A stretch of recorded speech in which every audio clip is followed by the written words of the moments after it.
Yeah. LA. Which one are we doing? I didn't even go over that. Is this Right. Late okay at one, y'all. So holding it down, bringing that street geek and nerd soul. What is up, my people? Today, oh yeah, coming with another wonderful episode of That's Right, Loungin. We're back. We're back, people. We're Happy here. New Year. Happy New Year. Yeah, guys. Happy New Year, Happy Kwanzaa, Christmas, all that good stuff, Hanukkah, you know. We back, yo. We back, you So, know. you know me. I'm NERDSoul, but I am joined to my left by the wonderful, amazing Marqueeda LaStar. Hey, what's up, fam? How y'all doing? We back, you know, better than ever, you know. Yeah, we trying to do big things. You know, making moves and whatnot. Making moves. Make sure you check it with us. Stay riding with us because you know the come up is you know it's on the horizon. It's real. It's here. It's real. You know what I'm saying? We're about to go up for real. So big shout out to the chat. We got Alan Lewis up in here. We got Marquise Collins, Thomas D, Brittany C. I'm pretty sure you guys are ready to talk some R. Kelly. Oh my goodness, here we go. We know why we're here. You can just start. Now, full disclosure, I have not seen it. I've read a lot about it, but I have not seen it because I'm a cord cutter. And Lifetime just isn't on anything. Yeah. And I have it luckily because my parents have an Xfinity account. So you know what I'm saying? Don't tell Comcast. I'm just saying. So it ended last night. There's 6 parts. It's really 3 parts. They played 2 episodes each night. So they could have just made it 3 parts, but it's 6 episodes. And someone that, because in Chicago, it seemed like kind of everybody knew. It was like an open secret. Mm-hmm. But since I'm from Virginia, only thing I really knew, I knew about Aaliyah, the marriage to Aaliyah. I knew about the sex tape, and then I knew about the trial. But I didn't know so much stuff was in between it. Mm-hmm.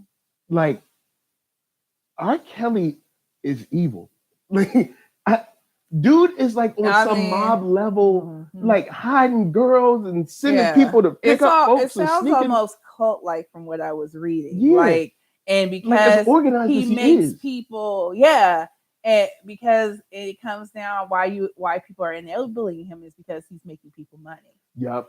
If he wasn't making people money, he'd probably be out of business for a long time ago. But he makes too many people money, apparently. Yeah, and somebody made the comment in the 2 episodes last night about, you know, he's still on the label and he's not making albums. And it's like, yeah, but he's writing songs. You got to remember. The real checks are in the background. Thank you. He's writing hits for whoever else. He's still producing people. He's still making music from. He's still making the bigger money. People keep thinking, you know, to be out in front.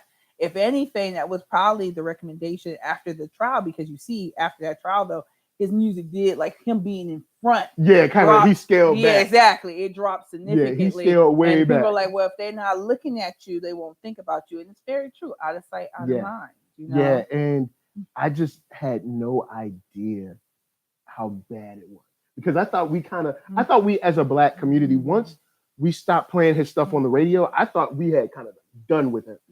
Apparently not. No, and I was reading that some people are coming from like some of the younger artists, and I said, this is the problem when you let something fester for so long. Yeah, it snowballs, one, and you do feel like you can get away with it. And I said, it seems like every guy with power, they started with a few, and then it got big. And then there's the flip side of what I was reading about, like the women who was enabling this dude. Yeah. I really don't want to give any smoke to Aaliyah's mom, because she clearly has issues, and there's some trauma behind that, because trauma, you know, how she Aaliyah lost, passed. Exactly, she lost her child and everything like that. Yeah, but it doesn't take you long to look online, and you know, because her position is like, none of this happened. And you know, her claim is that she was with her child every minute. Somehow your child married, you know, a 26-year-old man. 27-year-old man, but she was there every minute away. Like, when they got married, what do you think happens? You know. And then they were talking about the time they tried to get Lee to talk about it, and she just couldn't, go through. It was probably like an NDA, or maybe it was too emotional. The expression was that it was too emotional for her. Yeah. And that, she would just say, he's a very evil man. Because he put an NDA on mad women. You wouldn't believe that's what that law. He threatened people's families, threatened their lives. It was real mafia. R. Kelly is real and mafia. I know technically we can't go after because it's so long ago, but there's got to be something we can do. I don't because I'm looking at this stuff. I don't think statute of limitations has hit a lot of these cases because this is we're talking about the 90s.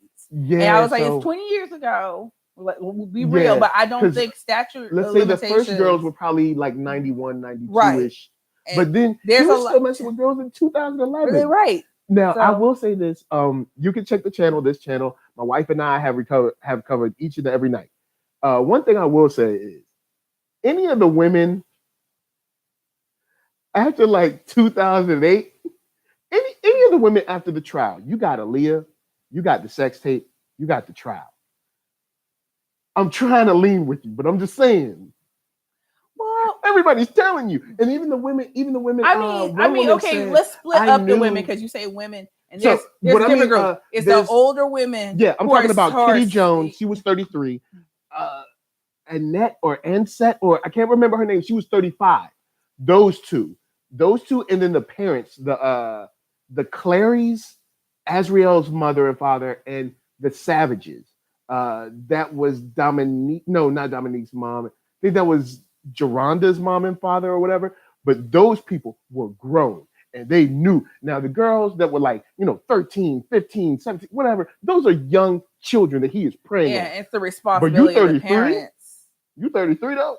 Well, look. And you parents, your job, I don't even want to get into that because they took their child to an R. Kelly show. The parents, I'm with you on that. Thank you. You taking your parents. If you're a victim though, it's a touch and go subject to get into blaming victims. So. Well, I'm not blaming the victim. I'm blaming R. Kelly for what he did. Right. I'm blaming them for going there. Everything he does after you get there is definitely his fault. But you're 33. You just don't want 33. You don't want them to. You don't want them to. You don't want them to. And she even said, "Well, I was a super fan, so I didn't believe none of that." Really? Well, really, let's get into that. I think the better way to go back to the better way to go about this is to talk about that. The super fans. Yeah, the celebrity culture. The celebrity culture around him is very cult-like. Apparently, I wasn't even aware it was that cult. I mean, I knew R. Kelly was big, but I didn't know it was right. I was watching some of the videos before and even after the case. Women, he bends down to the women. Women hadn't tried to get the sweat. And I had no idea that when it came to R. Kelly, it was like that. And so there's a lot of women who straight up lie to themselves. Everybody's haters, the women who come out, they're haters and stuff like that. They're just slandering their fave's name for no reason.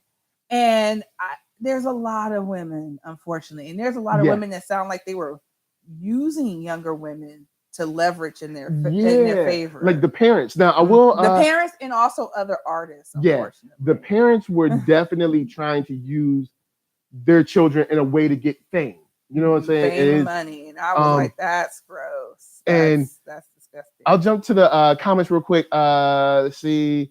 Brittany C says, and we know she wasn't, but I do give them a little benefit of the doubt. They may not have knew he was trying to be her man. Talking about the parents. Okay. I will say the Clarys did look a little like aloof. It was like, look, man, this guy's dangerous. Because even he had her in a hotel room and brought her down. It was like, nah, it was just an interview. And he's like, well, maybe it was just an interview. Okay. Please. Wait. And he called himself a protective father. Right. Please. Work with me. I'm trying. Look. And this is a black dad. I want to believe y'all. This ain't a black dad that I know. But I think this is who he is, because in any other situation, interview or not, there's no way you would leave your child with a grown ass man. That. It has that you don't know. You don't know. You have no idea. Even if it's for a job, you can't understand. Well, why can't you interview him and I'm going to stand over there? My child is like a minor. So, I'm right outside the door. I'm right outside. You ain't going upstairs and I'm down here. Nah, you gotta. I mean, this dude told her parents that nobody, like you or no family member, can come with her on the tour, but I'll get someone from the record label to be her guardian during the tour. Nah. Are they going to do that to your children? Please put in the chat. Let me know if your children go. For really though? You got questions. But snap. Oh, hold on. Big shout out to Brittany C coming through with the super chit. She says, not the Savages, but Aaliyah's family. Oh, okay. So Aaliyah's family is another one that kind of, because maybe her mother and father didn't know because they weren't there, but her uncle was there on the road. For real. With her. The whole time. All the time. And forged the documents to get the marriage done. Okay, that's so it was forged. That's how. He forged it. Yeah. Okay, so that's how they didn't when know. They showed the documents, it said that she was 18 or something like that on there. So he's the one that. So there's a lot of families. So they were married for 2 months and nobody knew. They I remember now. I remember. She was 15, and I think he put down she was 18. Right. And I forget the outlet that did it. There was how people found out. If you want to backtrack, is that I forget who broke the story. I'm trying to remember. It was like somebody broke a story. It might have been the Chicago Sun-Times or something like that. It was a report that they came out that they managed to get a hold of this marriage license. Yeah. And they broke the story and they kind of forced the hand of everything. And then that's when everybody found out. And then the wedding the marriage got annulled like 2 months later. So, I mean, who does that? The biggest thing about R. Kelly, we'll get off of R. Kelly because we could talk about him the whole show. But we as Black culture, I love y'all, but we have got to put celebrity in check. Whether it's I don't know, R. Kelly or who else is big, Drake, Beyonce, Jay-Z, I don't know, Michael B. Jordan, I don't know anybody super duper popular.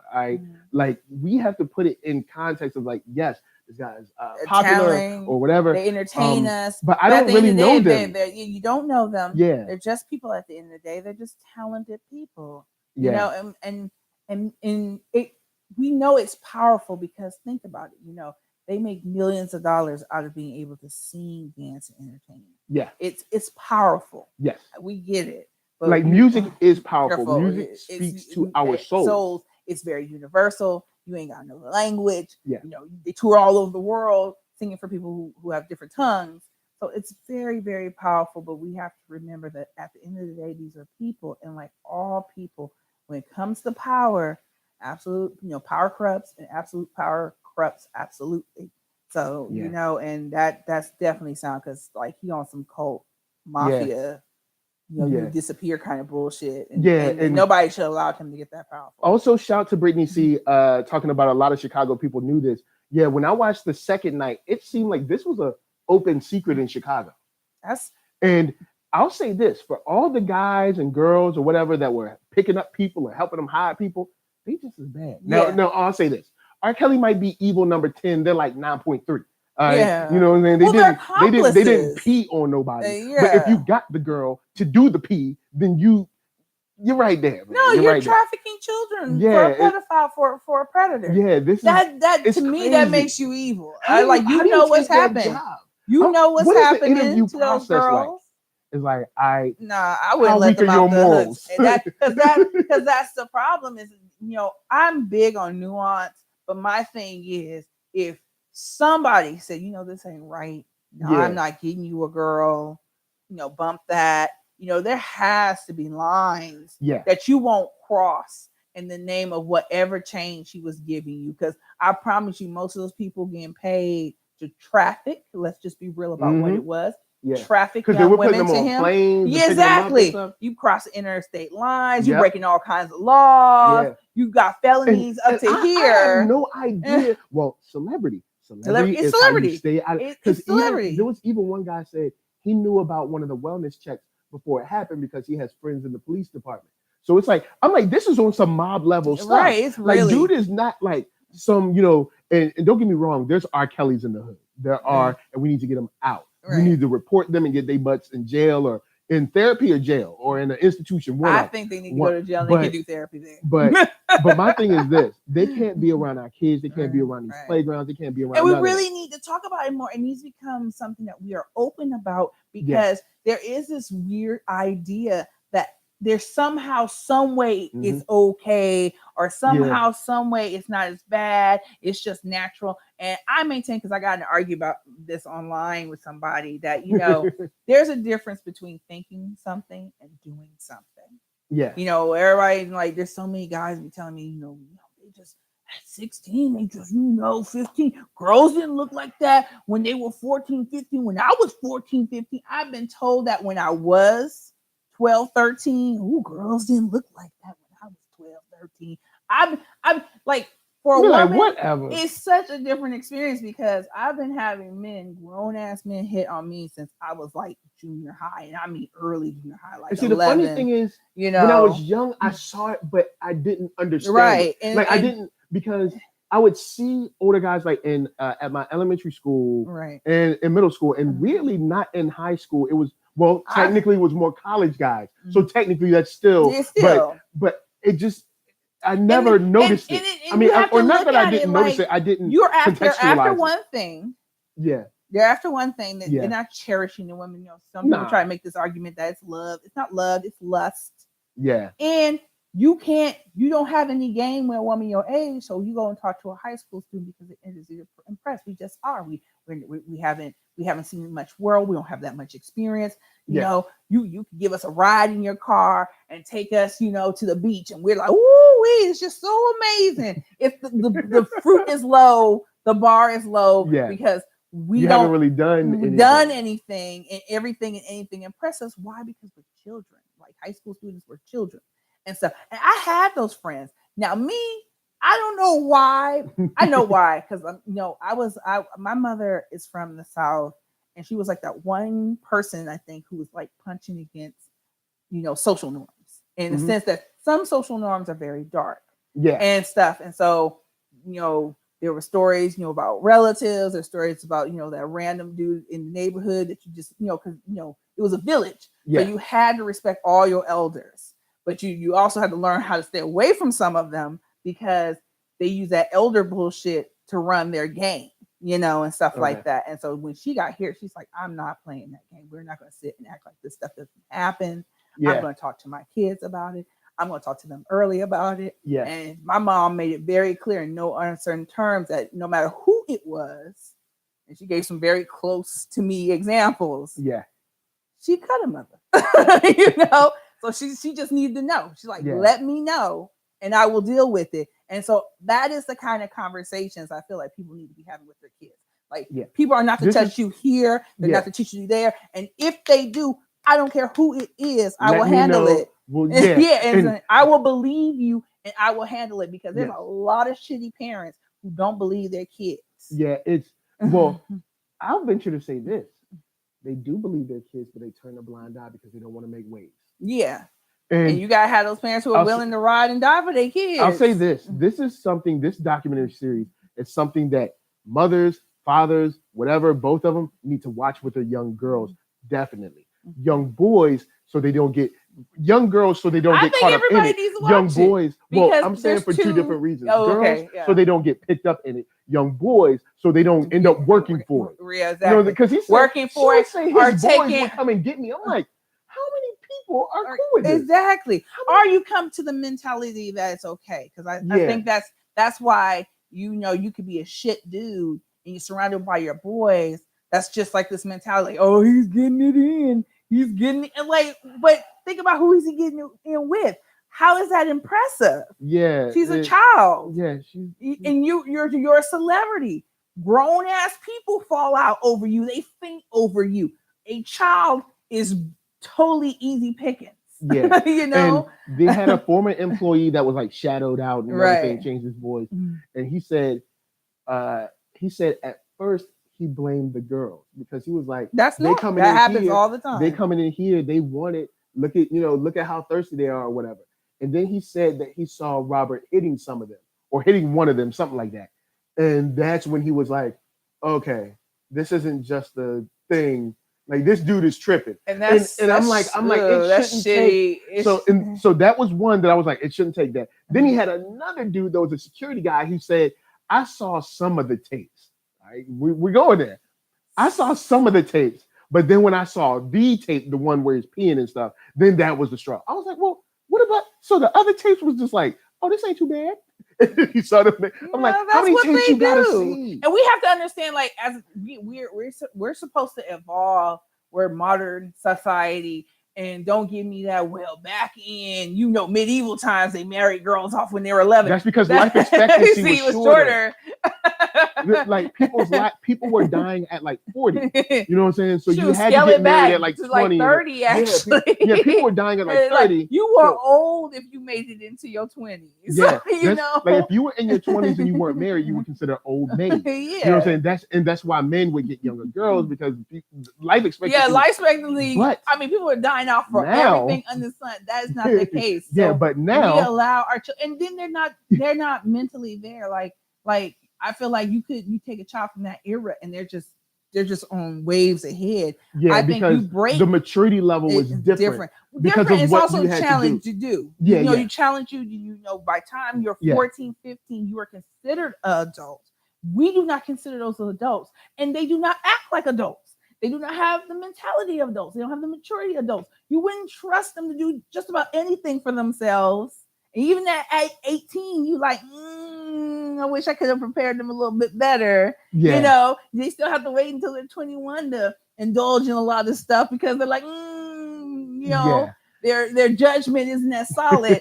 But it's okay for much older people to come and prey on them and say, oh, well, they wanted it. And like, do they though? Because that's what's so confusing with children under 18, especially the structure. The structure is that you're back to that, respect your elders, listen to them, and then you make that even more so by putting celebrity in there. And then the kids think they're completely complicit, and then as they get older, they figure it out.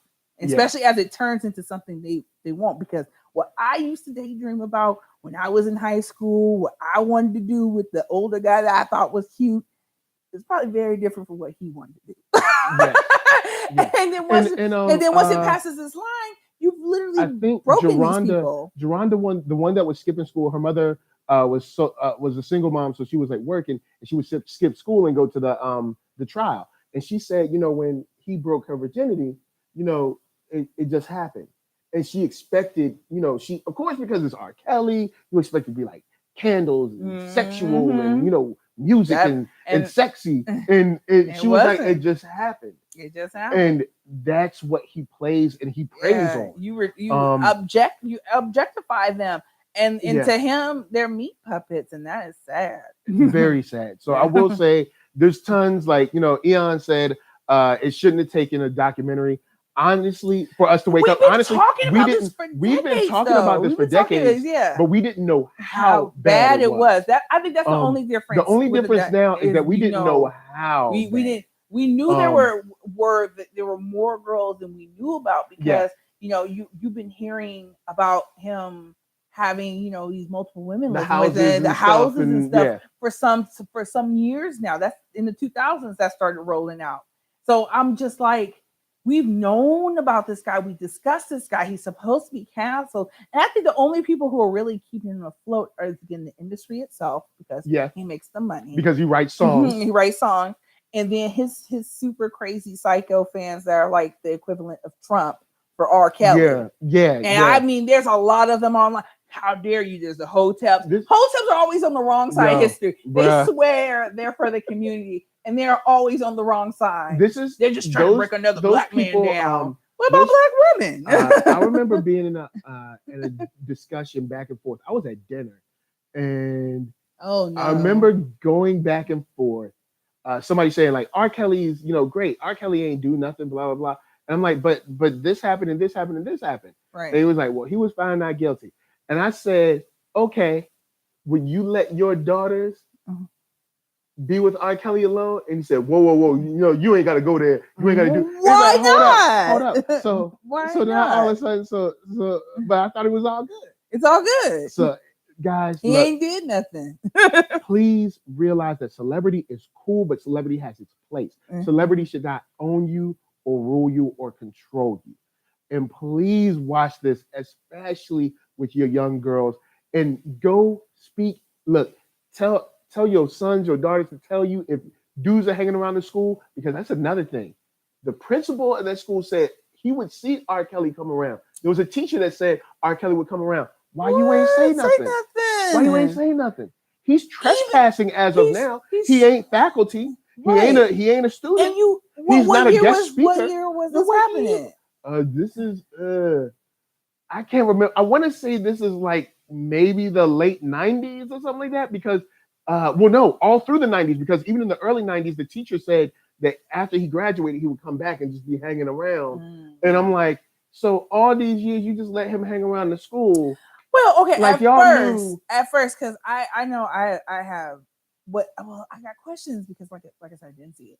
I'm like, is he volunteering? What is he doing? No, he was just hanging out with girls. He was just hanging. Yeah, he was just hanging out with girls, and the principal should have did something. So yeah, he's like, hey, I'm glad you're coming around, but I'm gonna need you to. Yeah, Yeah. And so the principals ain't care, the teachers ain't care, the parents. It's just there's so many levels of complicity and just turning blind eyes, and just it's sad. But I'm glad that this is here for us to talk about our families, for us to talk about celebrity culture, for us to talk about our so-called heroes and our teachers and the people that are supposed to protect us.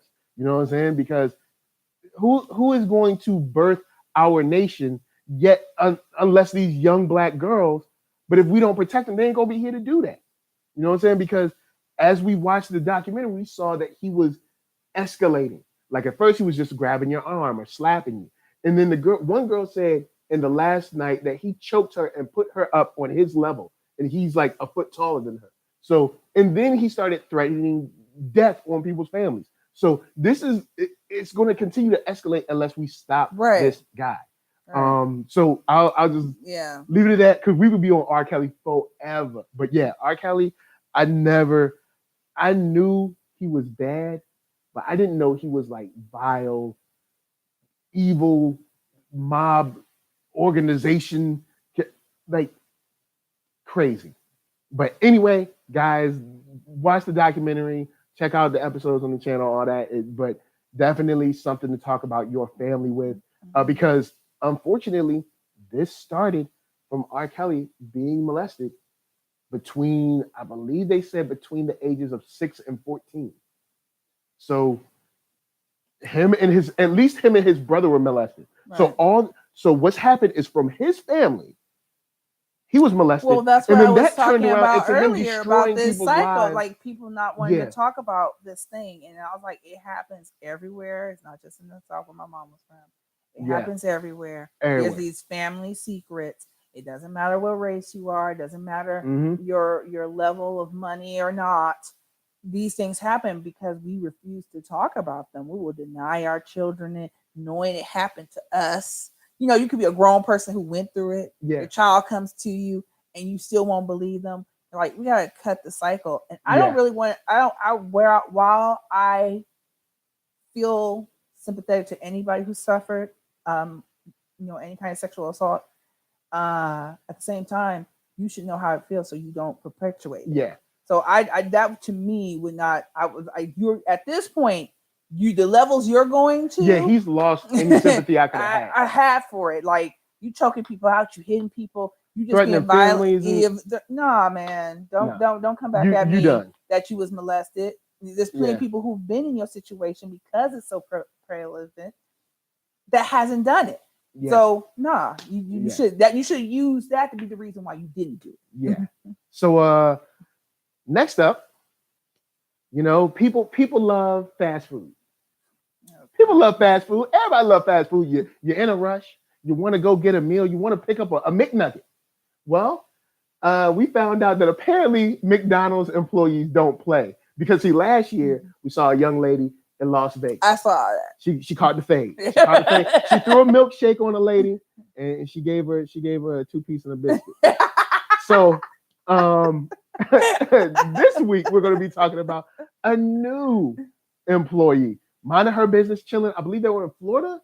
Where I can't remember where they were. No, the SAT girls in Florida. We'll get to her. But so McDonald's chilling, minding her business, just taking orders. White dudes like, look, something about a straw. They said it started over a straw. Okay, so I read up on this. So the situation was that because of the new law trying to get, plastics and straws are like one of the biggest, most common items you find in the ocean. Mm-hmm. They get stuck in poor turtles' eyes and they choke on them and stuff like that. It's a huge problem. It's like a serious environmental. It's a real thing problem that people are like, but I love my straws. It's like you don't want like things in the ocean. You don't want a living ocean. Yeah. Okay. But anyhow, because of that, now the straws aren't out for you just to grab. Or at least they're not supposed to be. Not all McDonald's do this, by the way, but this one does. And so what you do, you have to ask for the straw, so that way you keep the number of straws going out, because people are wasteful. We just are and stuff. So that has nothing to do with her. She works there. She just works there. So she's just doing what the rules is. Exactly.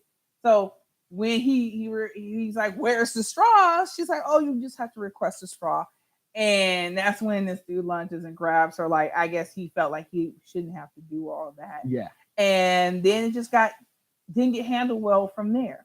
So he grabs her. And she's like, nobody jumps to help now. He leaps, reaches over the counter and grabs her collar and grabs her, pulls her over. She throws everything she's got in this dude's face, and I respect her for it greatly. I ain't got one problem with it. It's that you know that clip of old dude from the sports channel talking about ain't no problem at all with black and white. Ain't no problem. Look, I'm so happy for sis that she was able to do it. Keep your hands. But your co-workers and your manager, black men, y'all trash. Just nobody. They was just like, whoa. And then now I will say maybe they were like, oh snap. They might be surprised, like, whoa. Yeah. My thing is they jump in to restrain her. And not dude who's still trying to grab her. He was catching the He was, but he's still trying to hold on to her. She knotted him up. No time did they try to grab him. No. He could have let go and started hitting her in the face, because you're trying to grab her arms. You're trying to stop her from defending herself, but you're not doing anything to get him under control. Mm-hmm. And that's why they're trash. They're trash for not helping out, and they're trash for almost setting her up for more harm. Yeah. If Guy probably wasn't so dazed, he might have hit her. And this is why he was dazed, because he felt, I'm a white man. I control this. Right. I can do what I want. Mm-hmm. He grabbed her and he said, whoa, consequences. Right. I didn't know this was going to happen. Consequences. Because this is how we do. The only thing I'm mad about this story is that there wasn't a counter between them. Because she would have whooped his... This is a family show, but because she was coming hard. She was like 1, 2, 3, 4, and then people was like, "Whoa!" She got like a good 3 licks. I wish she would have put her elbows in it. I think that would have hurt a little bit more. I came with some elbows. I should have thrown some bows. How dude tried to stay and like finish his order, trying to stay cool. Right? like nah, son, you got embarrassed. Get out. Just leave. Yeah. Well, I'm mad that the manager let him finish. Yeah, it should have been like, if you don't, out. We're calling police. Yeah, you can leave now. We're not going to stop you from leaving. I can understand not wanting to put your hands on him after the fact. Yeah, but he did get arrested. He did get arrested because let me tell you why he got arrested, which is so infuriating. And I still hate all her co-workers and managers. Thank you. He got arrested because he tried to pull a barbecue Becky. He literally walked down the street. And called the police, telling him that he had been assaulted. And because they had already, the police had the tape. So after he left, the police had came to the spot, because they did call the police, thankfully. Thank you. And so the police came in, he interviewed, and then the woman who took the video she surrendered the video to him. And when he called like a block away and they went to go and check him out, They're like, oh, you the dude that we just saw. Yeah, we just saw you. We saw the video, so that's how he go got and turn arrested. around and put your hands back. No good. I feel like I want to put like all her coworkers on blast. Yo, they ain't shit. Yo, I'm so mad. I was like, y'all ain't shit. Oh man. But Brittany C says, don't grab me because the other person will steal me unless I have knocked them out and I'm straight about to kill them. That's what I'm saying. Yeah, don't stop me because you're gonna get me hurt. Exactly. You know what I'm saying? Christmas said gonna get her hurt. Christmas said she definitely hit him with that 3-piece special. Yo, man, son. This is the thing. He was so angry he grabbed her, but I don't think he realized, like, what am I gonna do? How does this? If you logically think this out, okay, I grab her, then what? I get my straw? Like, what do I am I asserting my dominance? It wasn't about logic. It was about I am in control of your black body. That's what this is all about. All it was all about. And she showed him. Yeah. Nah. I was not like, a McDonald's. And they interviewed her. Like, the Griot finally gave an interview, and she said, "I had to because nobody else wouldn't." Thank you. Who else was going to do it if not me? Thank you. If you look, protect yourself because they know. Look, and I do value self-defense. I think all women should learn it. Yeah. I think it should be like something like when you go to pick something in gym, you should be able to learn self-defense. You really should because I think it's really important.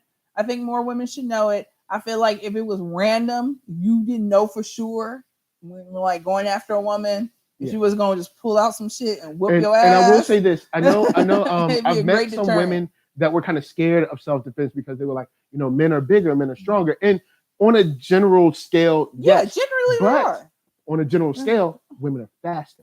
So since you're faster, getting them classes, learn those pressure points because that'll help you. That'll balance. Now, of course, they ain't gonna make you gonna win every fight, right? But the average random dude that grabs you for a straw, you gonna win that. And my thing is this: learn your pressure points because yes, you might be smaller, I'm not saying but you can still affect the little change. Be like all hockey about it and be like looking to steal on somebody. I'm just saying, walk around with shoulder pads, right. And it's just like, what up, son? What's up? I'm just saying, like, these things happen. I've definitely been in this situation before, more than once, unfortunately, where I've had dudes step to me and everybody's like, ooh, how this gonna go down? Yeah, instead of somebody being like, yo, stop. No, nobody stopped. And then it's like after the fact, after I like kind of handled myself and like dude went away, because I was like, I'm gonna kick, I'm gonna scream, I'll make this as comfortable as everybody. Like I will gouge your eye out if I must.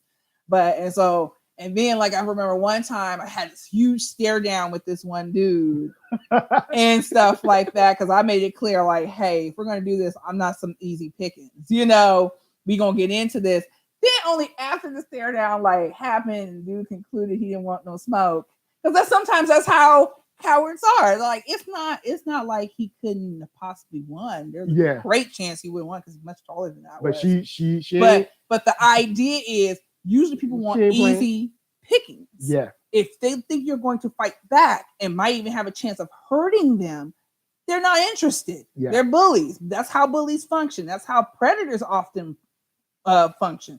You get the upper hand on them and they don't want none anymore. And then what happened after that is after he's like, okay, I'm not going to get into it. Then this dude's like, hey, man. Like after the fact, like, sit your ass down, like it's over, it's done with. Yeah, like yo, man. I'm just look. And funny thing, Thomas D said, "When in doubt, stomp him in the nuts," aka Boondock. Like, look, stomp him in the nuts, stomp him in the nuts. Yo, that was a dumb song, but that was very funny. Yo, on the real. Stop! Look, don't mess with McDonald's, man. I'm just letting you know. McDonald's has been on a roll though of employees. Like now the one that takes the cake. If it wasn't McDonald's, I can't remember the chain. And it was all black women. Was it McDonald's? Have you seen this clip? And so the person who took the film was the guy causing mess. So he comes in here like a complete drama queen. Because apparent, I'm assuming it's a gay man because he comes in and for the woman that he confronts, I guess flirted with his boyfriend Oh, okay. And so he comes in there, and supposedly he's this big dude. Because you're going with them talking, and you could tell just from the angle he's holding his camera that he's taller and bigger than this chick. Yeah. And he's like, "Oh no, did you talk to so and so, so and so? No, that's mine. You don't got any business talking." And then the woman, her manager, rolls up. All of a sudden, all the employees come up. I said, "This is why. That's what I'm talking about. You black men ain't shit. This is the opposite effect. This is what you're supposed to do." So she's the youngest in the group. She's like, "Oh my God, I don't know what to do." Because people who be working fast food ain't all grown. Yeah. And they ain't all aggressive like that. Yeah, sometimes they just kids. You got kids, you got babies working there. I'm like, I'm 16. I'm so happy to have my first job. Yeah. And then you come up on them because they were nice, and she didn't have to flirt. Unfortunately, when it comes to being nice to males, no matter what their orientation, it's always being mistaken as, "Oh yeah, she wanted. I'm ready to go." You said hello. Look, I'm ready to go. Pants coming down, and you're like, "Whoa, what's happening here? I just said hello, hi. Can you slow your roll, pump your brakes, please? It's not that kind of party." Anyway. How you go? Whoa, what are you doing? What are you doing? Right. I was like, guys got to slow their roll on somebody like, "Oh, well, she smiled at Thomas me." said that was KFC. It's KFC. Yeah. She walked up, and so the manager walked up. All the ladies came out because it seems like all women worked on this particular shift, and they all came out, and they was like, "Can we help you?" And then she's like, and then she does that gangster thing where they talking to you, but they act like they not talking to you. She's like, "Let me tell you something." She's up there looking to the side. She's like, "Let me tell you something." That's not going. And he's like, and the guy's tripping because he's like, "Oh, why y'all coming out? This is how y'all do." See how quick he became a victim. This is how y'all do it. Because if I was the manager, I would have been like, "What you not going to do? Right? Either you're ordering or you're eating." Right, and that's pretty much what he told him. That's exactly what she told him. She's like, "You need to order something. You got to go." She's like, "Can I help you with food?" He's like, "No, I want to talk about." This. She's like, "We not doing that. You order some food? Go to the corporate website and make a complaint." Exactly. I said that's what a manager should have done. Thank you. Before that escalates into anything else. Now with the McDonald's thing, it already crossed that line. You need to see your way out. Because I would have hit him with that McDonald's. I would have unscrewed that mop. Hit him with the McDonald's. Or we ain't got no sesame seeds, but we got butt whoopers all day. Right, exactly. Because it just doesn't make sense. And I always maintain this, like at my own place of employment and for other places. Like I will be that customer that says, "No, you shouldn't talk to them like that." Because they feel like they can't do it because they're like, "I need my job." Everybody needs their job. Yeah. But it doesn't mean it should be disrespected. If I was on the other side of the counter, I probably would have put dude in a sleeper hole for real. I'd have put him straight to bed. I'd be like, "Good night." I'd have been like, "Now, I am that dude that would have been like, since I did this, can I get an extra fry?" I will ask that. I ain't gonna front. I'll be like, "Yo, look." Right, but sometimes it's like an extra Big Mac. We need to be responsible for each other if we're gonna live each other. And that whole like, "Oh well, that ain't me." It could be you. Yeah. That's the thing. It could easily be you. It could be easily because you. Of a straw. Even if you are a dude, who knows? You might need a woman to come to your rescue because she was the only person around when you was in trouble. And she'd be like, "Well, I don't know. Mm-hmm. That looks dangerous. Let me walk away." Look, be respectful to people. We have learned, especially last year with Jeffrey, I can't remember his name, that he was working at Trader Joe's. Just because someone works fast food, grocery store, gas station, whatever, respect them. Where they work does not mean that you get to treat them less. We need those jobs. Yeah. There should be more. I'm always saying there needs to be more ways to live a successful life. There needs to be more narratives on success. Because we need all these different people. Because it's like, not everybody. On one hand, you're like, "Oh, well, I hate these poor people." Then when these poor people go get a job, it's like, "Oh, I hate, look at them. They're at McDonald's." It's like, well, what you want? What exactly? And aren't you at McDonald's? Yeah. If they weren't at McDonald's. Don't you need McDonald's? Who's going to serve you? Don't you need, Carl's Jr. or something? You need a cashier at the grocery store. You need somebody to drive the buses so you can get to work. Yeah. Because there's a lot of people giving up their cars. And before y'all Whole Foods people be talking about, "We're going to have our machines that we just hit." Trust me, when they break down. You're right. You won't want somebody. Because they will. I've definitely worked at places want somebody to where be they've like, automated something. We actually got rid of machine at a place where her work because they're like, it's like, no. It makes it worse. It just makes it so much worse. Because there's certain things that a computer can't yet figure out. It's not even about the computer, it's people. You got people who are living in this day and age of tech and technology and information.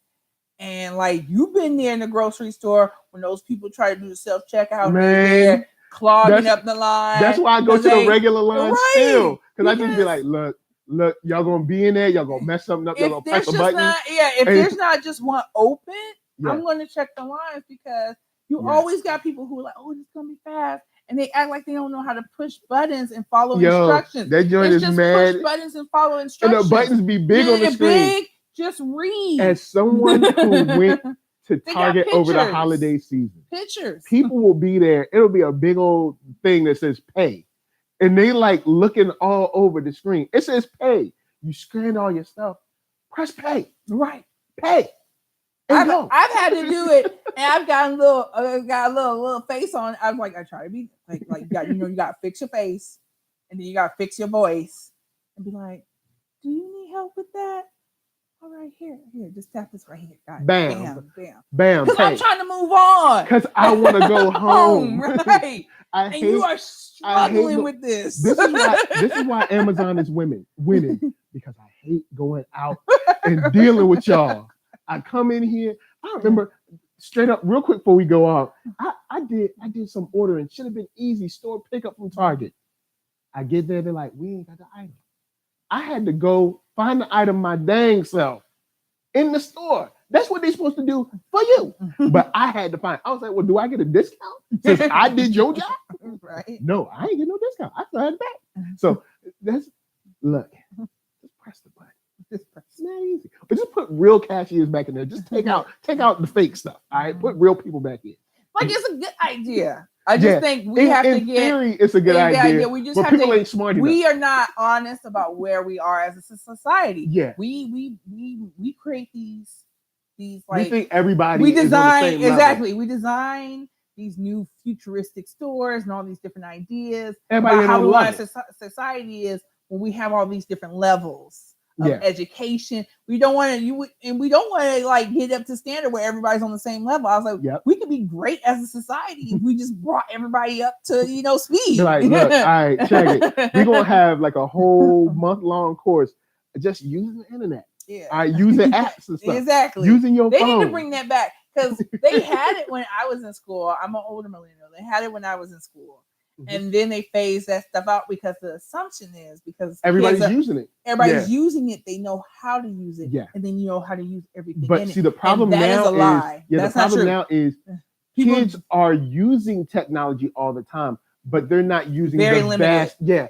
It's like they're using this, and this app. So outside of 4 apps, they're not technologically savvy. If something goes wrong with their shit, oh my God. I got baby sisters that be hitting me up like, compute. Exactly. They be like, hey, I'm the older one. Hey, my computer's doing something weird.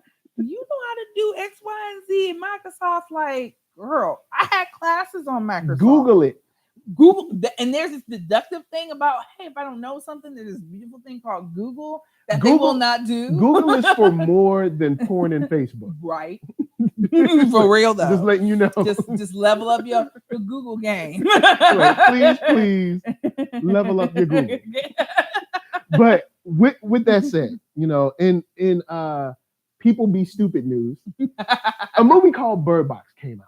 Netflix forced us all to watch it because they put it all big on your screen, made it come up next, and there was like 45 million people watching. Yeah, because you forced, 38 million people to watch it. It popped up over and over again before I just like gave in. You're like, fine, I'll watch it. I was like, what is? And the memes were killing it. Yeah, the memes are funny. I think what really got more people to watch it. What a meme.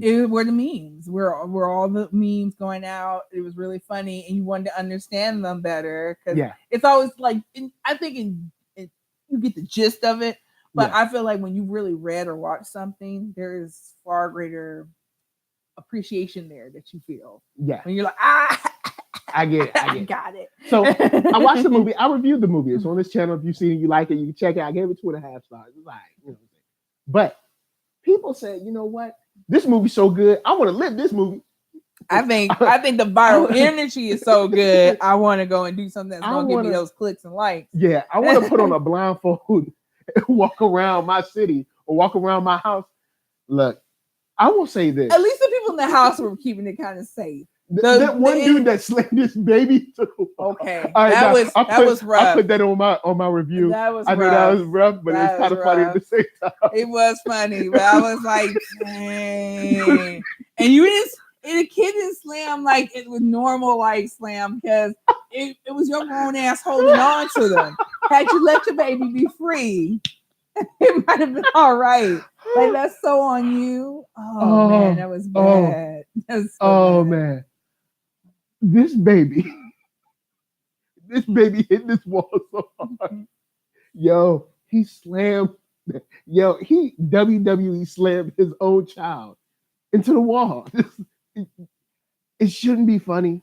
Cause I know you're probably you watching me like, look, Michael, you should be ashamed of yourself. You laughing at baby. I'm there until with you them. see it. Until you see I've it. seen it. I'm just better at keeping this together.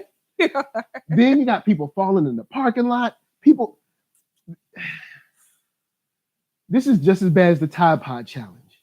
Stop putting yourself in danger just to get some likes and some clicks. And so look, it's not worth your health. It really isn't. It's not. I mean, it's funny. I laughed at it. Yeah, I laughed at them. People falling over stuff. And then I did like Netflix's like response, like they were on Twitter and stuff. And then you know this super meta thing happens. So you have a challenge, have a movie, then this internet challenge, and then Netflix, concerned about liability. Yeah, I'm sure, I can only assume, comes out with like funny tweets like boy and girl don't want you to hurt yourself.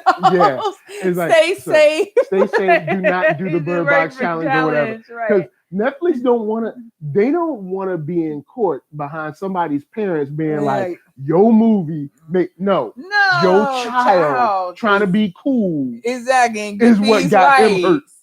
Exactly what got them hurt. Like, don't. And then what was cute though was an internet response is that apparently this was shot in Monrovia, California. Okay. And so that's like 20 miles out of LA. It's not super far. It's not super far. Like you could drive there right now there's probably not a lot of traffic, so you can get there in like really quick. But so I was like, once they said that, I was like, oh, that's exactly what that neighborhood looks like. And it's like it's in the foothills of the mountains. So that's where like all the green stuff is coming from. So it's a pretty city. And the house that they did the most of the movie in is there. And so people have been going there to take selfies, blindfold selfies. It's pretty cute. You know what? Go ahead. As long as you're standing in place. And you got your blindfold. To walk the city. I will say this challenge shows how absurd the movie is. Right. But I did my review before that. Yeah, exactly. Because it would be very hard to navigate your world blind, especially if you didn't grow up blind. They drove a car to the grocery store, right. Girl. You know what? Man. In theory, I feel like that could work though.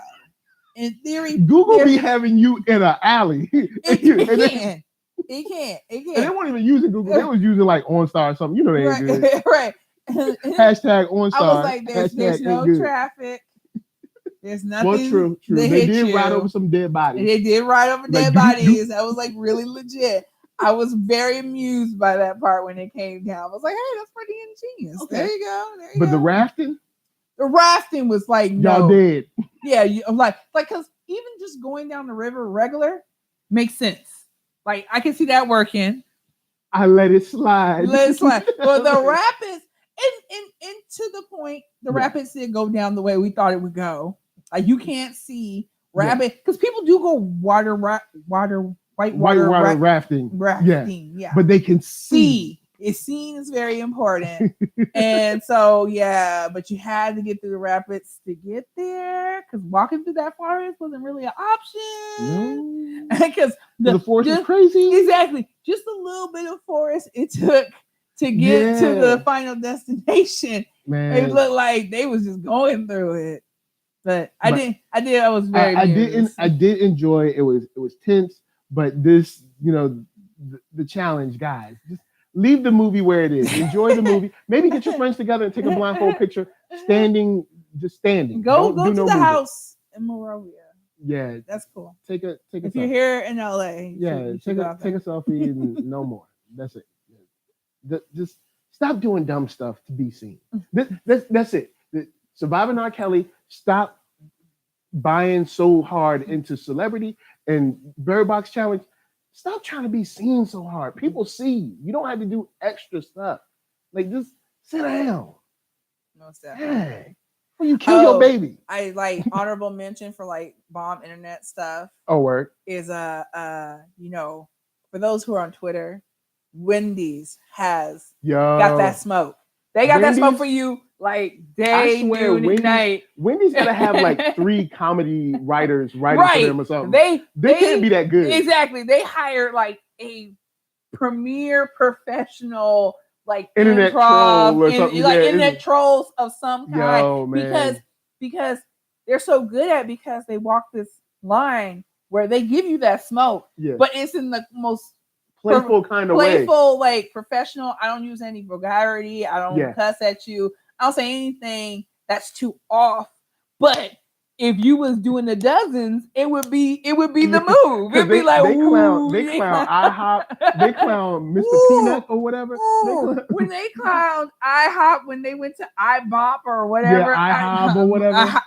IHOP. When they said we ain't worried about someone who can't even make pancakes. Like, if you can't do pancakes, I mean, Wendy's be coming with it, man. Wendy's got it for you. So apparently, during this week, I missed it unfortunately.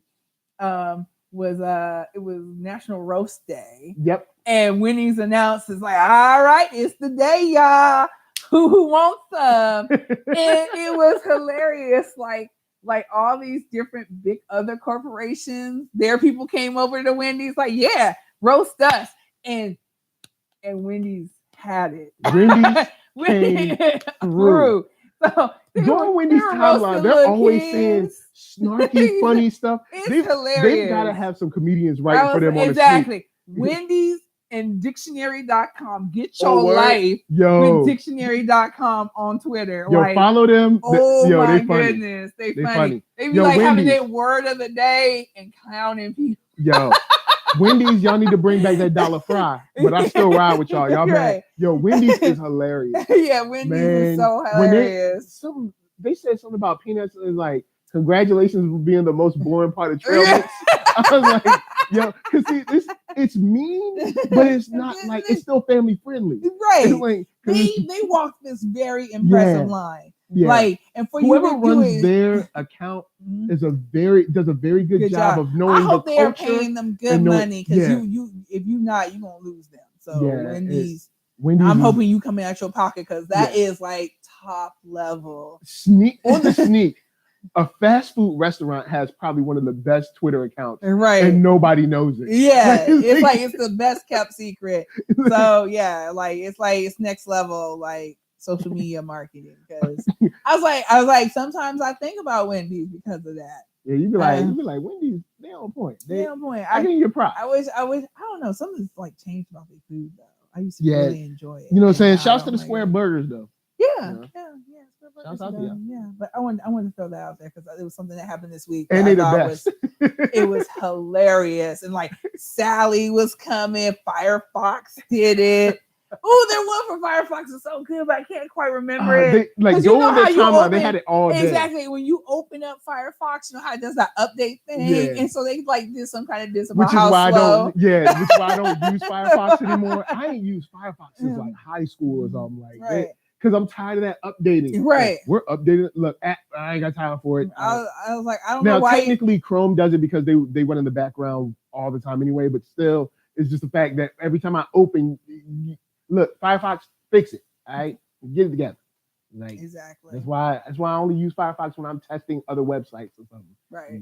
Don't roll with y'all no more. What else we got? This week in institutional racism, we go to Florida and look at a young teen by Camilla Campbell, who took the SATs.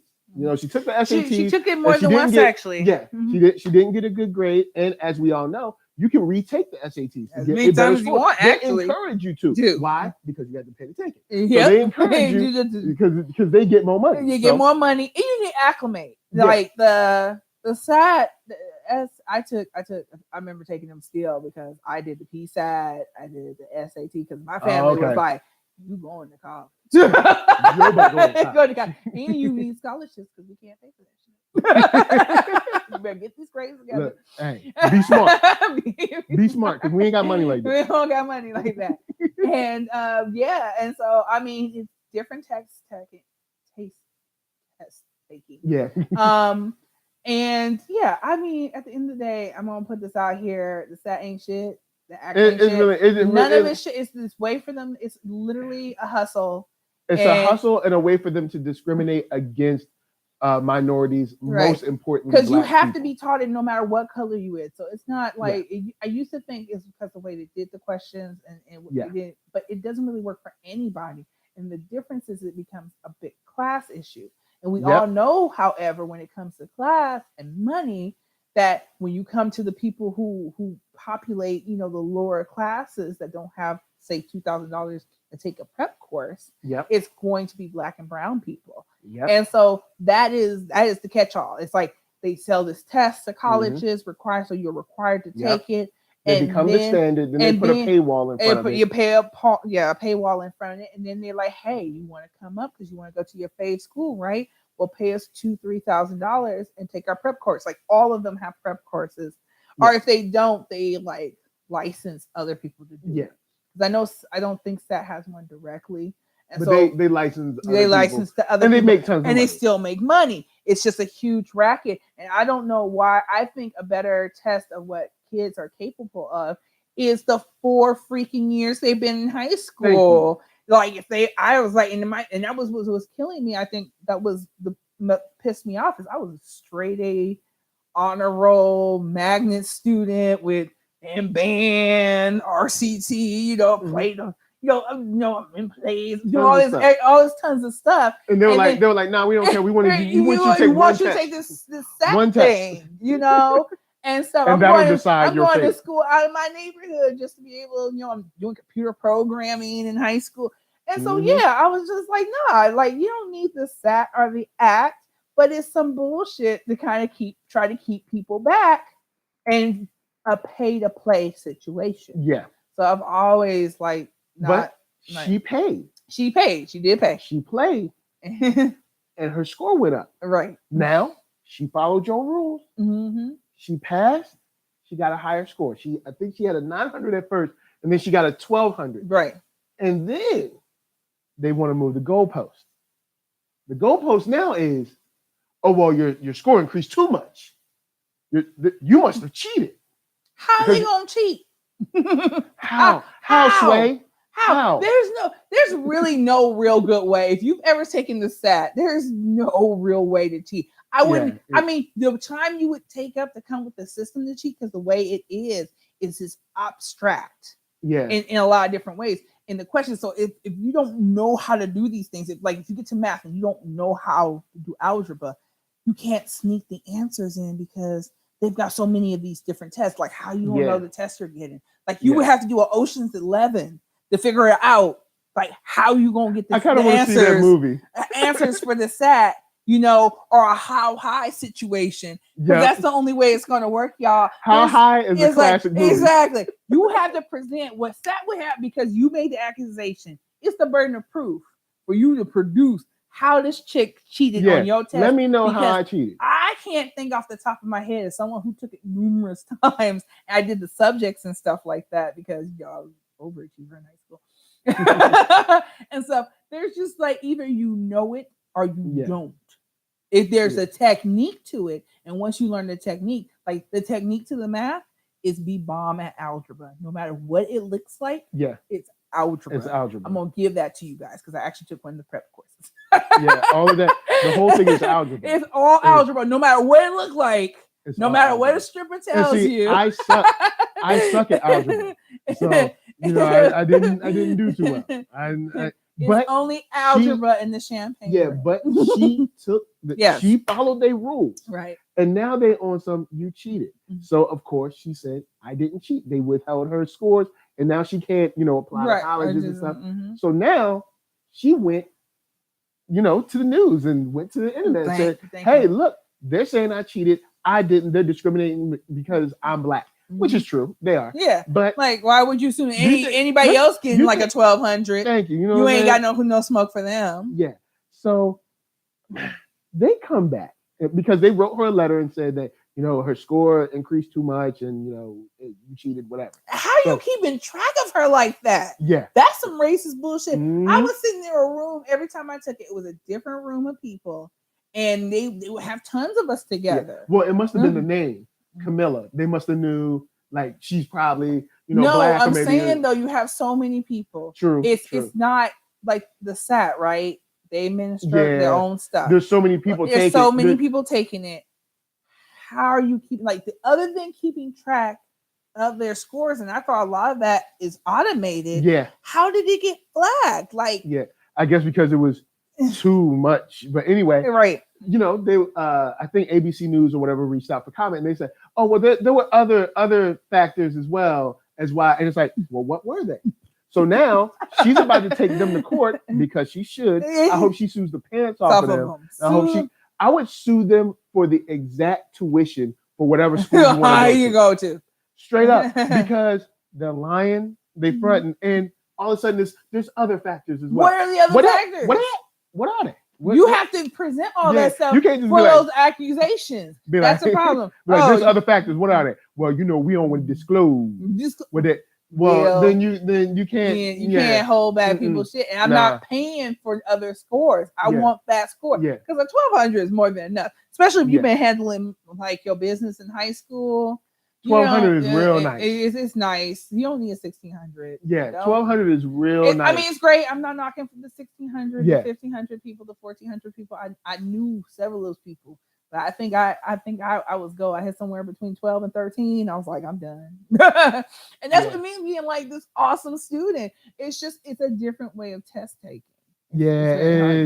It's like they look, y'all know it's better. BS. Like, it's BS. I wish, but keep your eyes on this story. It's, anytime you make something easier for people, even if it's not better, but it makes it easier. So it makes it easier for our admissions people. They can look at the scores. They can automatically eliminate people based on their score, and they throw out really good candidates. Because if you were to just look at all the stuff they're doing, you're like, oh, this person, they got a lower score, but they're just a much more well-rounded, robust student, and they'll probably be able to handle the strains and the give and take of college better than this even like somebody who scored a 1,600, because that's all they do. And if they are not allowed to do just that, if they have to do anything else, things get a little shaky. So I don't know. There's more to college than just going to school. I mean, class is important, but you should be building towards your future. That's why I don't encourage everybody to go to college, because my whole thing is anybody should be able to go, but not everyone should. And if you don't got a game plan for college, if you're not like, I'm going to do this, even I know your major is going to change. It always changes. That's why community college is a good idea first, because it's going to change. Very few people go to college with the same major and graduate with the same major. So, and once you figure it out, it's like, okay, now I need to know, how would I get into my industry? You need to be taking internships. You need to be making networking across with your fellow classmates, networking with your professors, and getting out there. So when you get out there, you're ready. You have to plan for it. It's not going to fall out the sky just because you have a degree. Because that's what I say is most important about college. Networking and who you meet in college is way more important than the degree that you get, really. Right. And I know that sounds messed up, but there's people with master's degrees that's working at Starbucks. You know what I'm saying? When master's degree used to guarantee you some kind of big paying job. And but I feel like people should almost, I can understand that thinking, because only like 30% of the population has advanced degrees, maybe less. And so it's not like there's like a ton of people. There's plenty of industry talking about there's going to be this shortage because not enough people are going in there, and that might be very real because we just tend to stick to certain fields. We don't branch out. This is this whole why there needs to be more narratives of success, more things that we think like, and we need to make sure that those jobs have the wages where they're supposed to be, so they can support their families doing all these different jobs we need to be done. There's a lot of stuff we need to fix. And but my main thing is school isn't worth, depending on what you want to be, college isn't worth the debt that you're going to incur unless you're going to make the networking connections that you need, because somewhere after college you'll be unemployed, and then you can call your college buddy whose friend works at such and such who can get you in. You know what I'm saying? That's what college is really about. They don't really care about like, oh, I got this piece of paper that said I can do what I already know I can do. And what people are hiring folks to do anyway, just because they somebody's uncle or cousin or brother or whatever. Unless you are going to be an engineer, a scientist, a lawyer, or a doctor, I would highly suggest not going to college. I'm being for real, because you're talking about hundreds of thousands of dollars sometimes. Now, some people might be under, some people might be like 80, 70, something like that. But it's you're about still talking where about, you go. Yeah, it is about where you go, really depending on where you go. You gotta really be now, the tuition's higher. Way higher. It's way higher than when I went. College ain't that long ago for me. But it's like, I messed around a lot because it was a lot cheaper. I was like, now it has to be a game plan to it more than ever. I think the further you go back, early 2000s, back into the 90s, college was cheaper and cheaper and cheaper. And so you could explore yourself to have that full college experience. Now college has to be like, I'm here for a purpose and reason. And if I can squeeze in, this or that, that's great. But it's an investment. It has to be seen more as an investment.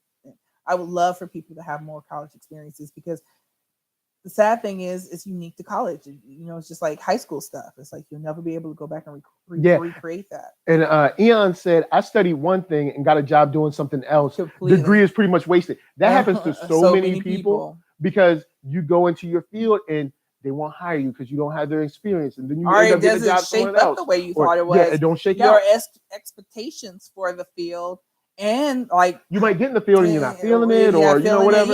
The politics. Yeah, definitely. There's like tons of reasons. So there's a lot of people just like you, where it's like, yo, I did all this to get this degree, and I pretty much never used it. Yeah. So I would highly. And someone else said, what is it? Thomas D said you can buy a house and a car with that amount of money. Honestly, I would, depending on what your plans are, I wouldn't be against my child buying a house and using it as an income property, because in the long run, it might end up better than college. Just being for real. Right. Because we need to explore that option. Because the workplace has devalued the degree by saying, well, if you're a file clerk, you need a degree. Right. Why? Right. So do you know the alphabet? Can you walk? Can you carry paper? Yeah. The end. That happened with the recession. I think that's when it happened, really. That's where that shift happened, where college was like, whoo, yeah, it's a great idea. Everybody should go to college, and people were coming up. And then after the recession, when it was just this employer's market, that was the joke. That was the gag, that they were just asking for the most ridiculous qualifications to do the most basic jobs. Like I saw stuff that had to do with pizza delivery, and people were stripping, talking about you need degrees. And I was like, can you carry pizza? Can you drive? I saw stuff from other states. Are you not crazy? Other states where, it was like counseling and advanced like office gigs, supervisor gigs. They wanted to pay you $13 an hour, but then they had like a long laundry list of like, you had to have a master's.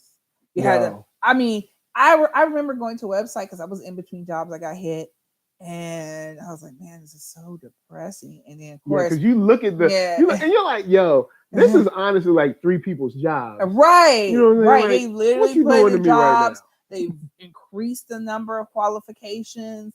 And so it's like, you want to push paper, you want to do anything. Yeah. Even like getting a custodian job, which should have been like, can you clean? Now you got to take tests, and they prefer you to have a degree. And I'm just like, I'm not saying that custodians aren't smart. It's not necessary. Like I've yeah, helped my father with that job. It's unnecessary. They're like, oh well, because you might have to mix the chemicals. Like that's such a rare event where you're working with those kind of chemicals where you got mixed. Like you gotta know. You can teach somebody. You don't need a degree to. You can teach somebody. You can learn without. Okay, let me ask people this. Before there were universities, how did people learn to do stuff? Somebody just taught them. You don't need a degree to learn how to mix chemicals. That's what apprenticeship is about. We need to really bring back that concept of apprenticeship. You know, online, like on the job training, hands-on, that kind of stuff. Shadowing people like that. To me, we need to push vocational skills, trades, because they need people in that field, and they oftentimes make a lot more money than most college graduates do. Your average college graduate is making a lot less than someone who went into like electrician or plumbing or something like that. Because someone always going to need a plumber, somebody always going to need an electrician. Right. HVAC, somebody AC always going out. Exactly. You know what I'm saying? If you live in hot climates like we do, look, you're gonna keep work. It's a priority. It's a priority. Matter of fact, I'd say learn HVAC and move to like Texas, Arizona, New Mexico. Ooh, Arizona. You're gonna be good. You're gonna be working. You're gonna be working. You're gonna be like, look. I got all this money. Exactly. We might have to let some of these utilities go because we need to get the air conditioning fixed. Like that. That's how I feel when you say it's like New Mexico, some other states. I mean, I think I can handle our heat for the most part. Sorta. But when you get into that humid heat, or just Arizona has dry heat, but it's hotter than us. Yeah. I was there when they were at like 110, 115. They and I was like, stay triple digits. We occasionally go into triple digits and they stay there. And I'm just I'm like, nah. Now we got two things, but I did want to hit this. You sent me a video from Don Lemon. Yes. And Don Lemon is like, I remember he used to be the dude that, we all joked about because we all thought he was running from his blackness and his gayness. And now it seems like he was the guy who was like, I need seniority before I go crazy. Right. And maybe that's what it was. And we've been talking about that more because I don't want to. I don't. Did I talk with you? Maybe I talked with someone else, but I was like, I do think that if you're in certain fields, people are so quick to say, why didn't they say anything? Well, and they'll go back and because we were talking about pictures. Me Too and stuff like that. Exactly. They'll pull up pictures with the guy. And I said, well, one, you're assuming they knew. Yeah. And two, you assume they were in a place to do something. Like, if it's just hearsay and, you hear something from somebody, it's one thing to witness it. It's one thing to hear about it. And so I was talking to somebody about Beyonce. Okay. And Beyonce was getting dragged much like Don Lemon about not speaking out enough about Black issues. Yeah. And I said, imagine if she had done that, during or right after she left Destiny's Child. You'd probably be talking about Beyonce, who, I remember her Destiny's Child. I loved her. Yeah. But now she's in a place where she says a lot of stuff that might have ended her career, 5, 7, 8 years ago. And she's good. And everybody does this. and there's people who hate on her. She's used her music. Yeah. Because I've definitely been, and Black people lean in. We need those who protest. Right. Yes, we need those who are on the streets, pumping their fists, playing fight the power. Then we need those in the financial sector. Mm-hmm. People that are making sure that we can get homes, we can get loans, we can get businesses, stuff like that. Mm-hmm. But they can't protest because that's not their thing. Well, then we need educators, people that can get our children's minds right for the future. So there's different ways you can fight the power. You can fight the power and help the culture. Beyonce does it through art. Mm-hmm. When you look at that, and she does a lot of financial donations. But when you look at that Coachella, you've never seen that Coachella performance. Look at all those Black people that got paid.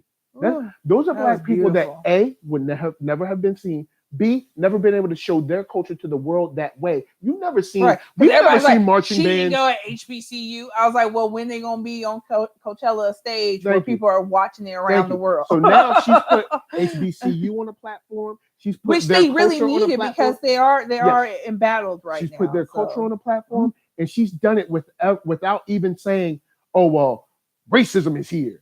She didn't have to say that. She Say just showed Black excellence. So that's her way. So there's different ways. We're just saying you got to pick one and do something. You got to do something. There's a lot of people who are complaining they don't be doing nothing. You got to do something. I was like, you got to do something. Like let them do it in their own way. Yeah. So I hate that we have to make people always choose between saying something our way. It's not even that they're not saying anything, but saying something our way or losing our support. And, you got to choose between your meal. Like doing it your way means I lose my meal ticket. I got to climb out of this hole now. How am I helping anybody if I've fallen so far down? Like, so I kind of say it has helped me as I've become older and more mature, realize that it can't be one or the other. Yeah. And there's different ways to help our community. And so with Don Lemon, he brought some things to light. We covered Kevin Hart when it first went down. Yeah, the Oscar stuff about the old statements and his apology. Exactly. Or we thought his apology. Supposed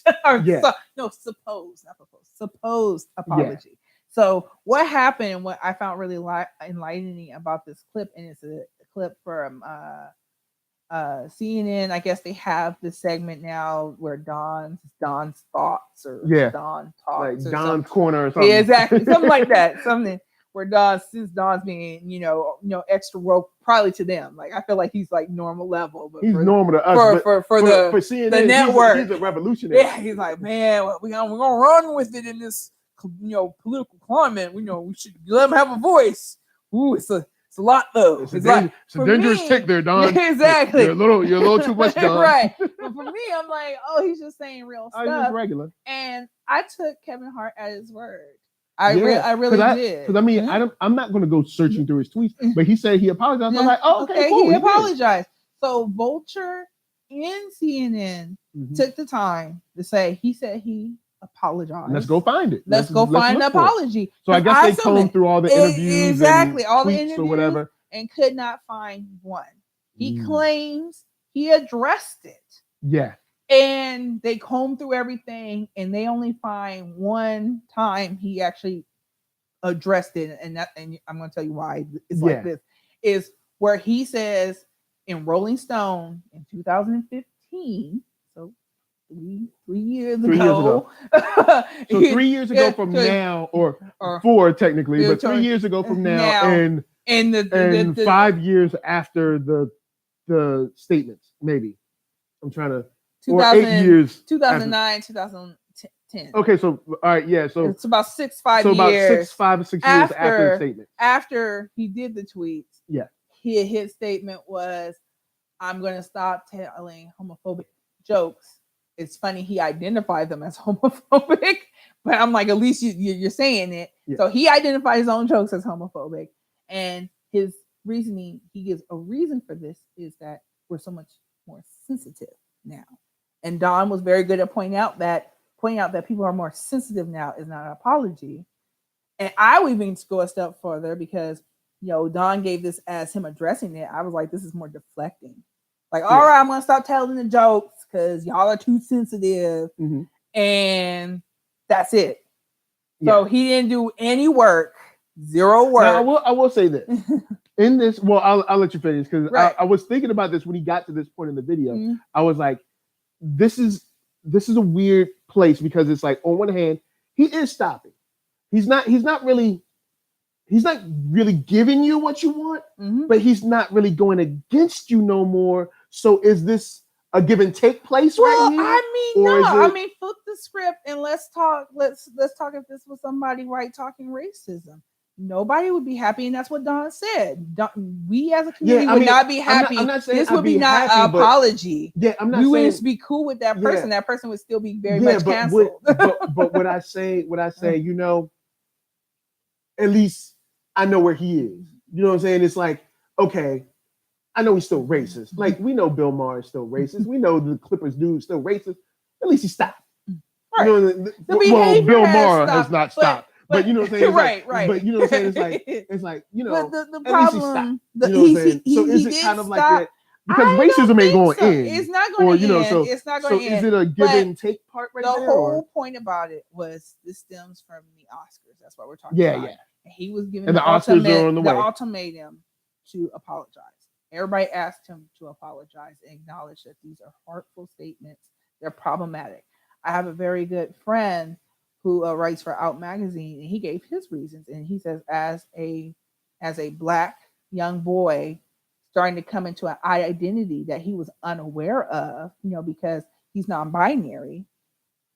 Minute he got old enough where he had a little sugar supposedly in his tank, you stepping differently, you bending your hand and stuff. He said he got knocked in his chest. So to talk about breaking a dollhouse over your son's head if he ever had a gay moment is super real for people who live that life. All right, now I will.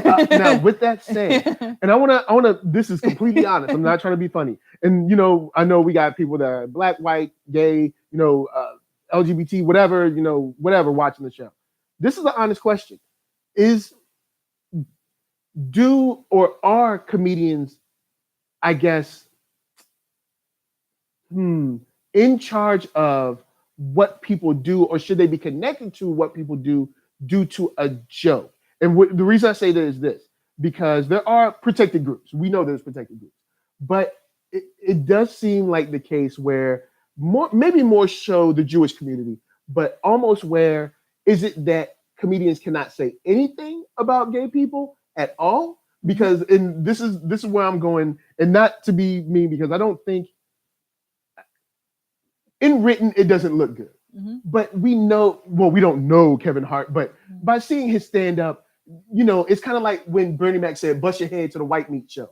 You're not going to bust your kid's head to the white meat show, but you whoop your kids, but you don't kill your kids. You know what I'm saying? But so he's not advocating actually abusing your child, but it's but just by your example, bust your head. But just your example, people don't go around busting kids' heads open. There's lots. Yeah, but I mean, but people beat their kids. Right, they do beat their kids. But they don't do it. But however, people do physical violence against their kids for them being gay. But with that being said, is it because of the comedian? No, and it doesn't necessarily have to be, but it is normalizing. It is normalizing that behavior. Because my question becomes, and this is why, because we said this offline, I feel like it's all good in comedy until it comes down your street. So, I'm sure, gay, lesbian, trans people go to comedy shows. I'm sure they do not go to comedy shows. And I'm sure they laugh about white jokes, Black jokes, Asian jokes, whatever jokes, tall people, short people, fat people, skinny people, whatever. But then when it gets to gay jokes, then it's like a no-no. Or is it something that's not it. That's not it. But I'm asking that because other people are asking that. Right. I understand people are asking that. Where is the line? Or can you just not joke about it? To me, it's like you can talk.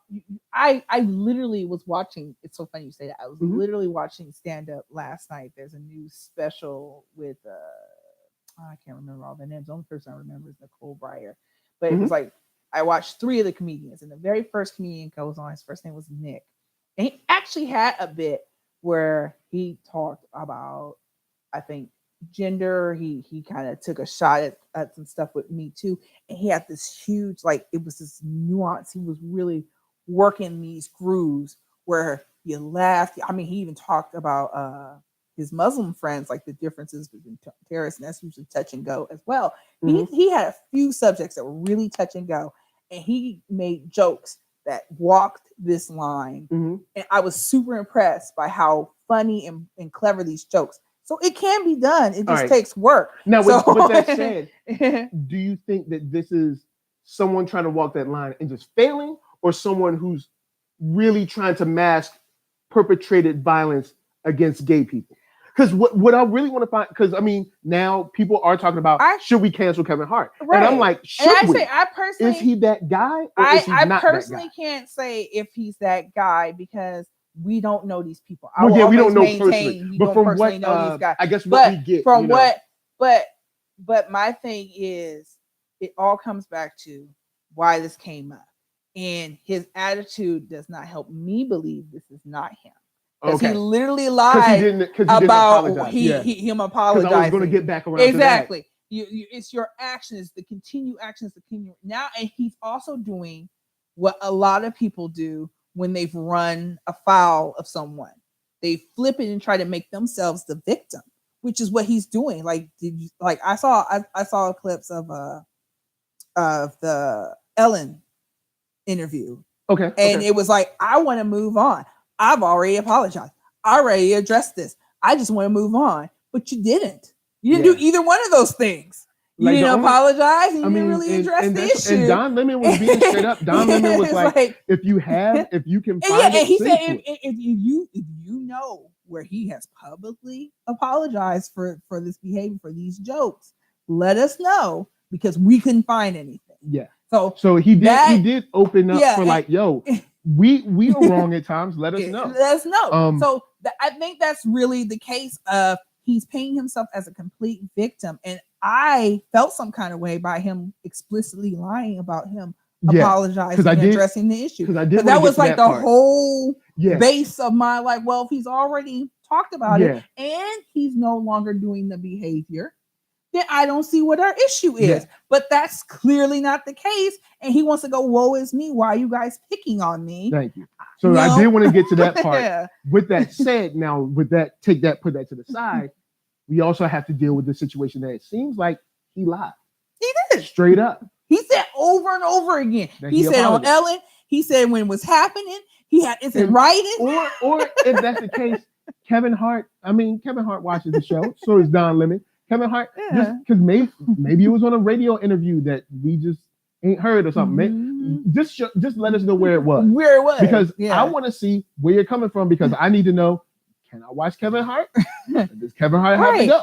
I don't know if he's got like an axe to grind with gay people. I want to say no. There's another option.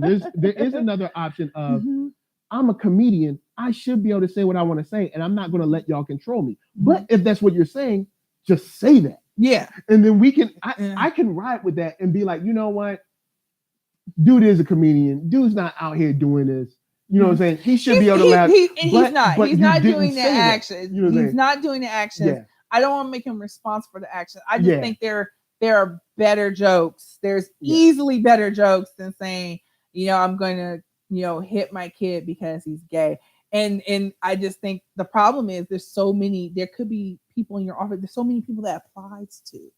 I think with that particular joke, I can see how it's instantly not funny. Yeah, but I think that's one of those things where it's like you joke about, but nobody kind of like Chris Rock has that bit about like everybody thinks about kicking an old man down the steps. You don't do it. You know what I'm saying? So it's like you think kind of like bust your head. I got a little boy. Let me finish. Okay. Let me finish. This could be anyone. It doesn't matter if they're gay or not. The thought of I'm gonna bust this person's head. Ha ha ha ha. You're not really gonna bust their head, whether they're white, black, Asian, gay, straight, whatever. You know what I'm saying? You're not really gonna bust their head. It's just the idea of like, oh no, they didn't. I'm gonna bust their head. And when you phrase that, and you're like, you see other jokes about hurting other people or doing whatever, and people just laughing because it's comedy. But then when it comes down the street of gay people, then we kind of have to stop and have this like Twitter thing, which I'm cool on.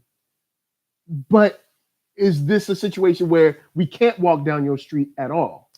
And I don't like that framing. I don't like that framing at all. It's not that you can't walk down the street of gay. It's just like any street you walk down, there are things on the black street. Say you're not part, and that's another flip. You're not part of that community. I always say, flip it to somebody you have a thing. There are things that white comedians cannot say about walking down black people's streets, where we would get upset. There's things when you're walking down a woman's street. If you're a dude, don't make that a joke, because they're coming from you. You hit me with a rape joke, and it's just out there bad as fuck. It's nothing funny about it. It's not a good look. It's not a good look. It's not a good you look. Can walk down the street, but there's going to be off ones. And for the gay street, talking about I got hit and knocked up beside my head because I'm gay is very, very real. Just like rape is very, very real. So walk down the gay street and leave that one alone, because that's real. Yeah. All right, cool. then I'll say this, is because I think, and I'm just trying to see, because there are comedians that are on both sides of this. Right. Comedy does come from a dark place. It does. And this is why I'm hoping an apology is somewhere. If it's not, then just say it's not and be for real. But is this someone using a dark place or using something that represents a dark place, trying to be funny and just missing the mark? Because I mean, is it missing the? I guess I'm trying to find, is this missing the mark or is this Kevin Hart? You know, is this, or not say, is this someone who has something against, like an axe to grind? I feel like, again, I want to vote that it was a miss the mark kind of thing. It was like, I'm not, but that lie thing, I'm not aware of how much this hits home for certain people. Yeah, but I'm unaware of that because I'm not part of that community, and that's why you gotta tread lightly when you walking down somebody else's street, because you don't know how hard that hits. Where it's the equivalent of, and not realizing there's a lot of homeless LGBT youth because of that. There's so many of them, and it's like there's like a whole ballroom scene in gay is surrounded by giving home and community to all the different young people who've been kicked out, abused. I have several friends that were in that situation that I've had to offer shelter to because they're running away from their homes because they're being abused because of gay. So it's a huge issue that still exists, and somebody who is not gay might not be aware of how big an issue that is. All right, word. All right, cool. And with that in its own box, we also have to deal with, did you actually apologize? Because that's another thing. We have the box of, can you do it? Was it just a bad joke?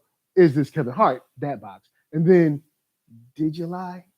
Like, did you address it? Because I mean, I assume, you say you were sorry? Vulture, I assume, searched around and looked. CNN did their own separate. They're like, so two entities that look for it. They're like, where is it at? And that's kind of like they bread and butter. That's their business. Yeah, so, they research. I mean, the only other people you can ask to do it is like maybe the CIA. I mean, like, all right. Now to the comments, Brittany C says basically riding the fence, but he has stopped the behavior. But deep down, he still feels the way he feels. Thomas D says, true, he's just being respectful about it. So more like kind of he feels this way, but he's like, you know what, I'll stop. You know what I'm saying? Like, I know, you know what I'm saying? I know this, I know this hits a mark, I guess. I'll chill on. You know what I'm saying? I'll chill on that. And then and we really have to accept people can feel the way they feel, but don't express it to the masses. So, there is another thing where it's like, I guess maybe since I have this platform, I won't go there. And Don Lemon brought that up. Remember, he's like, it's not like you're some regular dude on the street. It's really, we're challenging you to do better or do more because you are Kevin Hart. You have this huge platform and you're speaking to millions of people. So it's not like you're just a regular dude on the street. And I think that's why it's so important that with certain things, we either gotta give a lot more thought. It can't be a sloppy, just I'm gonna have this fun moment. Yeah. You're gonna have to really dig in those grooves and get really creative. Yeah, and Actually, it's so ironic. I watched a lot of comedy shows just yesterday, and I was really impressed by that because I had our show in mind. Someone who I think navigated it probably the best because he's been one of the smarter comedians for a while is Dave Chappelle, and he even caught smoke and I think he's one of the smartest. If you're talking about a comedian who I think is the four that he put out, the most recent one was on Netflix. Is it the first one that came out? Because that one was awkward. There's a lot of them. And then there was I was like, there was a lot. Yeah, I haven't gotten to all of them. There was 2 and 2, but Dave Chappelle is a comedian that he's usually really good. He's usually really good. He seems like he is very aware of politics. He's very aware of social issues. He's very aware. So even with how he navigated the waters, it was still like between, because he talked about Bill Cosby, he talked about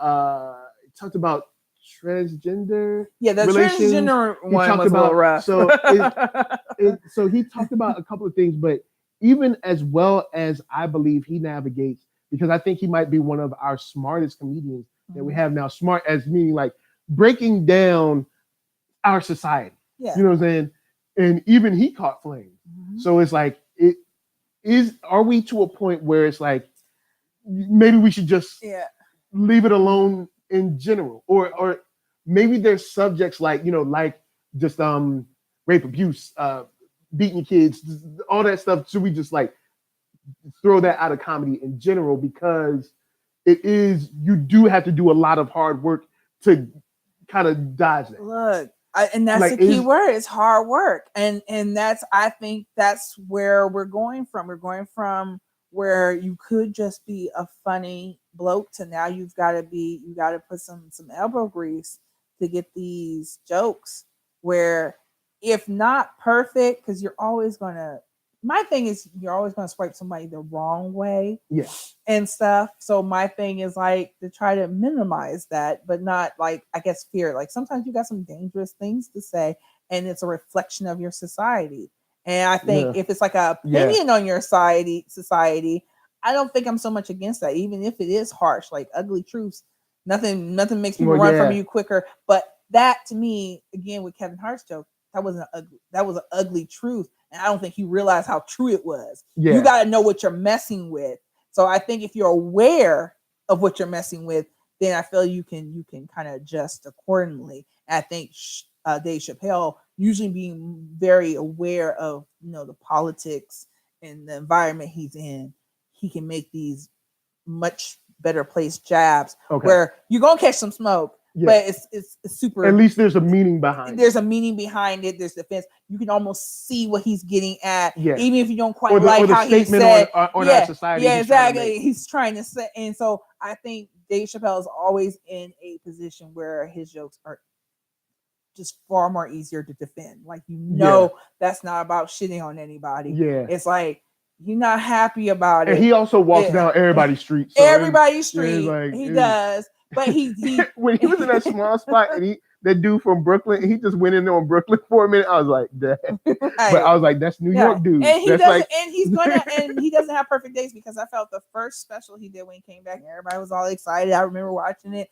and I was like, man, I feel like he had to work that out to get to the better specials, because he was still sounding very much like, circa, Dave Chappelle show. Okay. And I was like, and you go back and you watch some of Dave Chappelle stuff and you're like, oh man, our psyche has changed. Yeah. Because some of the jokes don't hit you. Like I remember laughing so hard at certain jokes and going back and like, what's the matter with me? This was so funny. And so having to be aware that, yes, some things have changed about us. It's not necessarily a bad thing. And so we have to be aware of that when we go back and look at stuff. Yeah. But because the way straight up, and I'll get back to the comments because you guys are going hard right there. But if you go back to pretty much any 80s comedy. Ooh, any 80s comedy. You gotta give all that up. Yeah.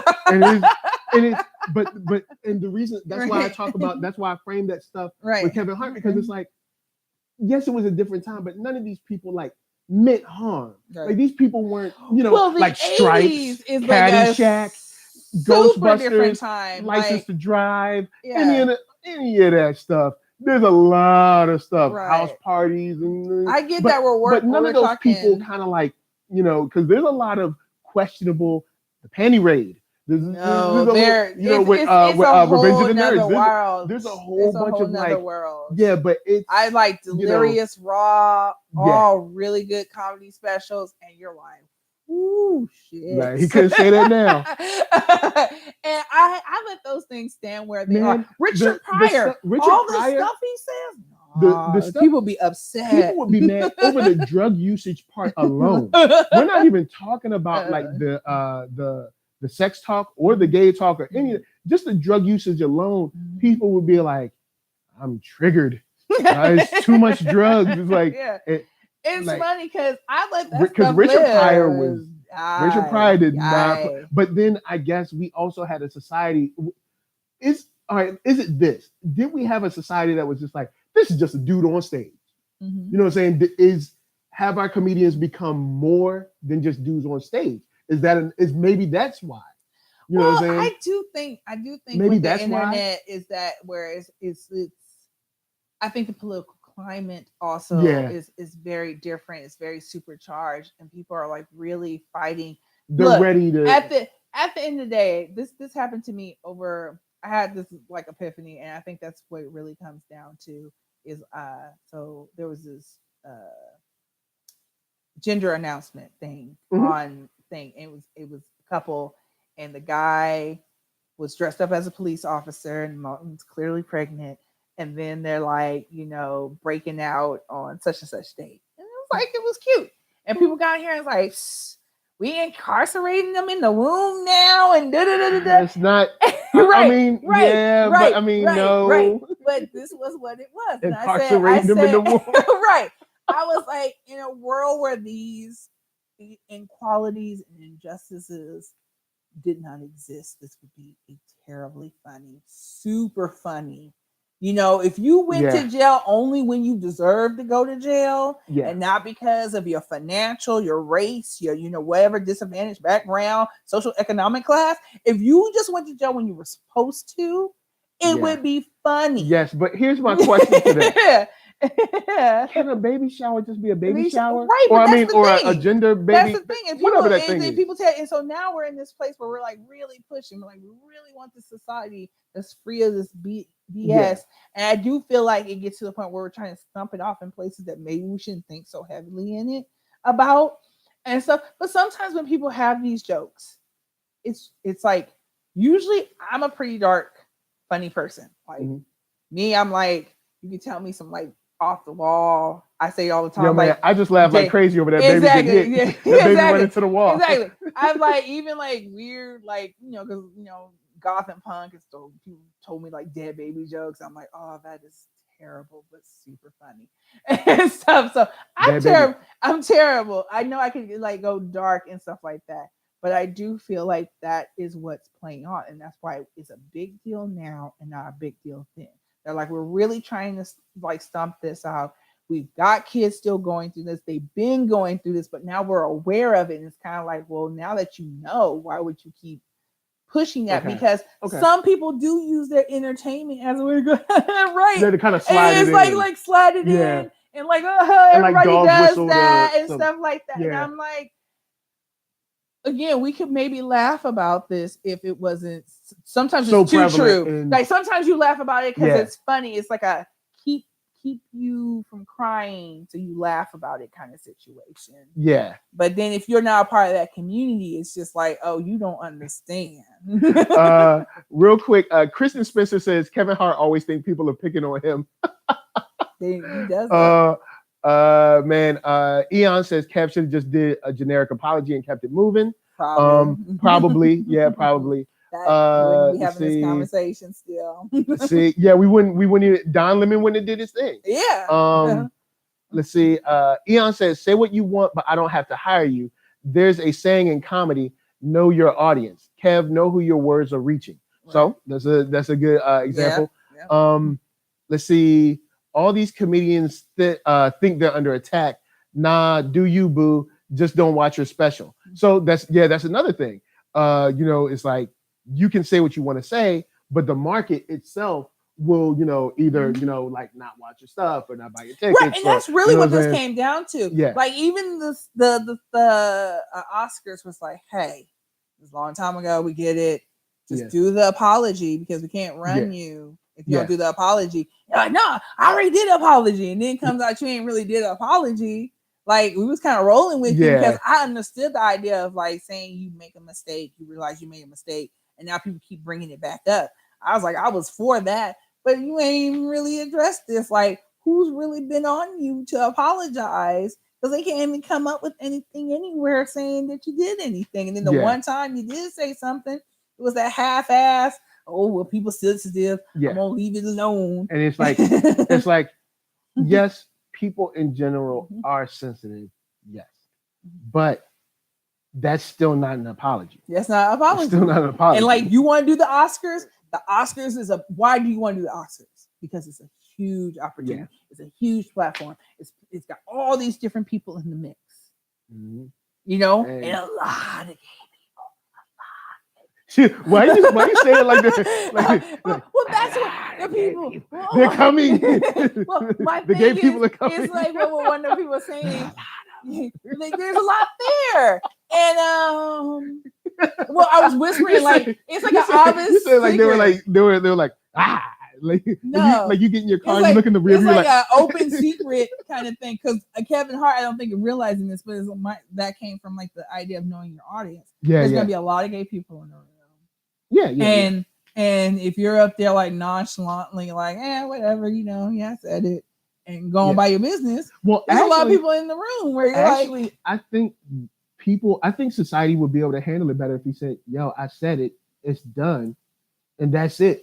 Instead of lying about an apology. I think lying about an apology makes it worse. Right. You know what I'm saying? If he would have just been like, yeah, I said it, you guys know it ain't me. I'm a comedian. He wants to be over so quick, and I'm like, you just need to do what you need to do. That would have been better than saying I made an apology. I was like, didn't. I think that would have been 10 times better for him just to did the apology for the Oscars, kept the Oscar gear, because by him stepping down, I think now he wants to go on Ellen. Now he wants to do this tour. Woe is me. I'm the victim.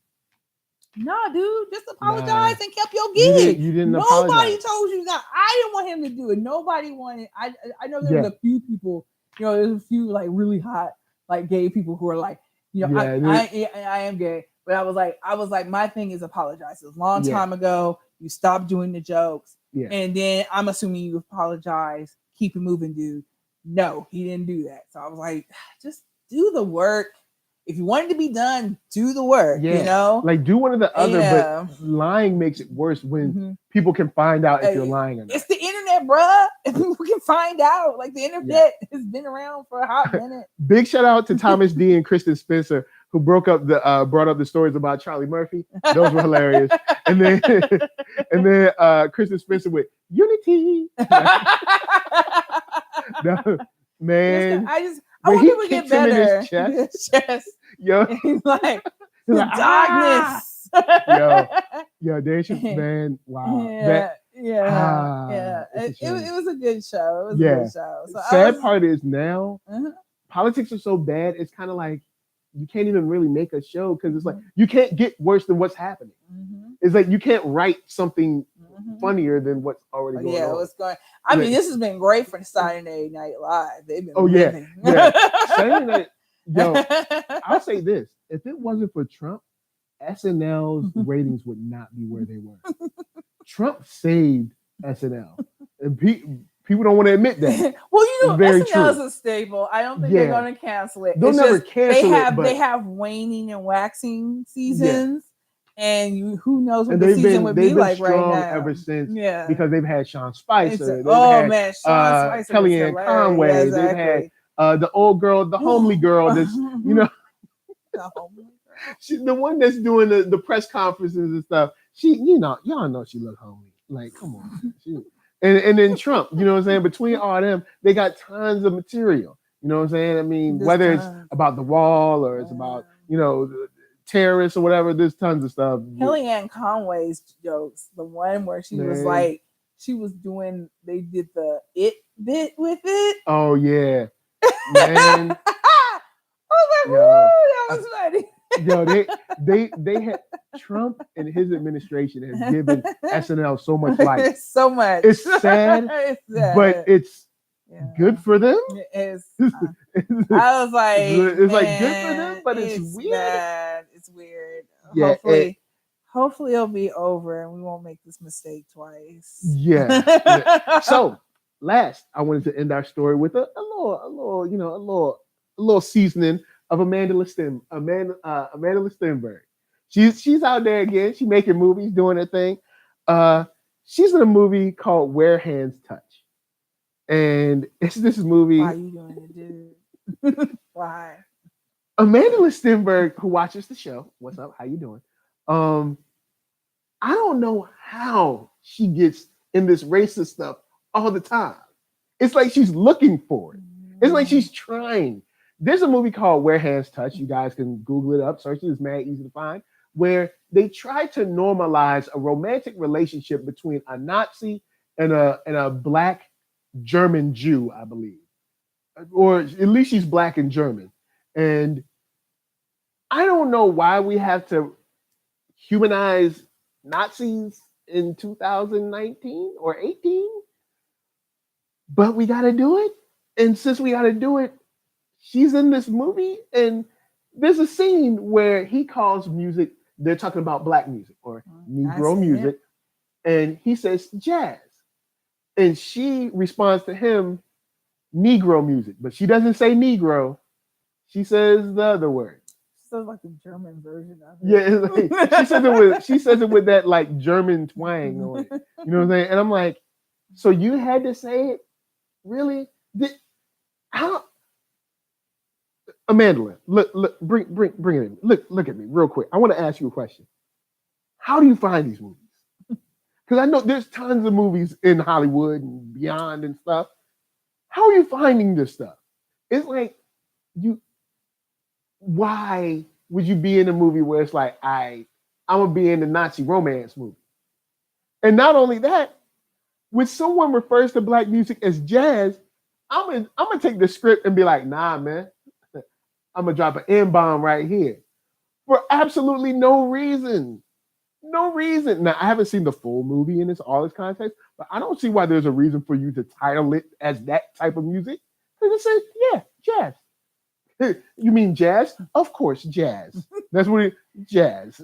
Like, well, I didn't see the movie either, and I was real tempted to look at it because the more I read about it, the more I'm like, there's pushback. So I read a few of the articles, the ones praising it and the ones shitting on it, and then I went and checked out the hashtag on Twitter where it has stands, and it goes back and forth as well.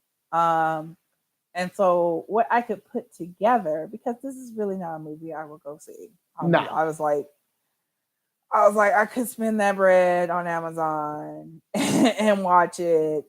And that's probably how they're getting their money. They're getting their curiosity money. Right. And you're like, because people go, well, you can't talk about it. Unless you've seen it. And you've seen it. And I do agree with that notion. Nah, you don't need to see everything. We know. I want to, because I do think maybe there's a context thing. You know me, I really want to like get into it. Yes. So I was looking at it. So I do feel like there are parts that people are shitting on that is made out of assumptions on their part. So I was looking at the story because the plot is she's a biracial German girl, black and German. She's raised by her white mother. She's surrounded by white Germans. Mm-hmm. She's the only black person around for miles. It seems like she doesn't seem like she runs into other black people in the movie.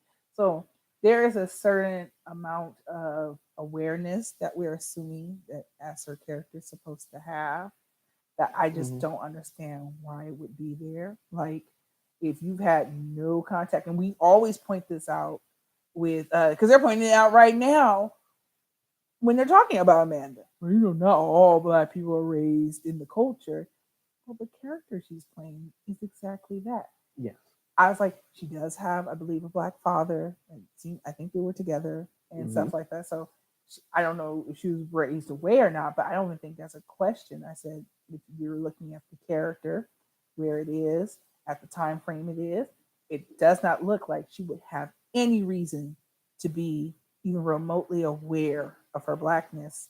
And she's doing what most young people do, is they want to fit in. Okay. And so I was just like, it's not now, if for the people who are like, I really need to see this story, it still tries to humanize Nazis in this political climate where their numbers are increasing more than ever, including Europe. And now we got a love story with Nazis. Exactly. Because it's happening in Germany, and Germany is super responsible and apologetic and conscientious about Nazis.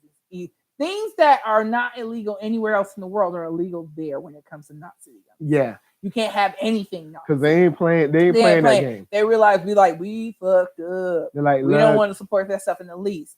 So it's written by a British woman who is of African descent. And so I'm like, written and directed. She pitched the story. So it's very European, and we all know that Europeans have different struggles when it comes to the Black experience, and just like the diaspora. So it's already going to be a different experience from what I think a lot of Black commentators are expecting as far as how the Blackness goes over there. Like, my experience is that the representation is much lower than what we have over here, even. And I think in some ways, because our plight was a little bit worse with slavery, because slavery ended a lot earlier in Britain and Europe than it did here. Way earlier. There's, well, maybe not way earlier, but well, sort of way earlier. Yeah. Early 1800s, late 1800s. And then we followed it up with Jim Crow and all that. Which means that slavery didn't really end. It didn't really end. It didn't really end. Just changed names for a little bit. It sort of got better after civil rights. Like all this history, and you run into young Black people here in the States that don't know all that shit. So just imagine someone who doesn't even have access. And you got Black youth here that have access to it. They got Black communities. They got the internet. They got the library. They got all kinds of stuff. And you ask them something about their history or why they're doing X, Y, and Z or why they're perpetrating stuff.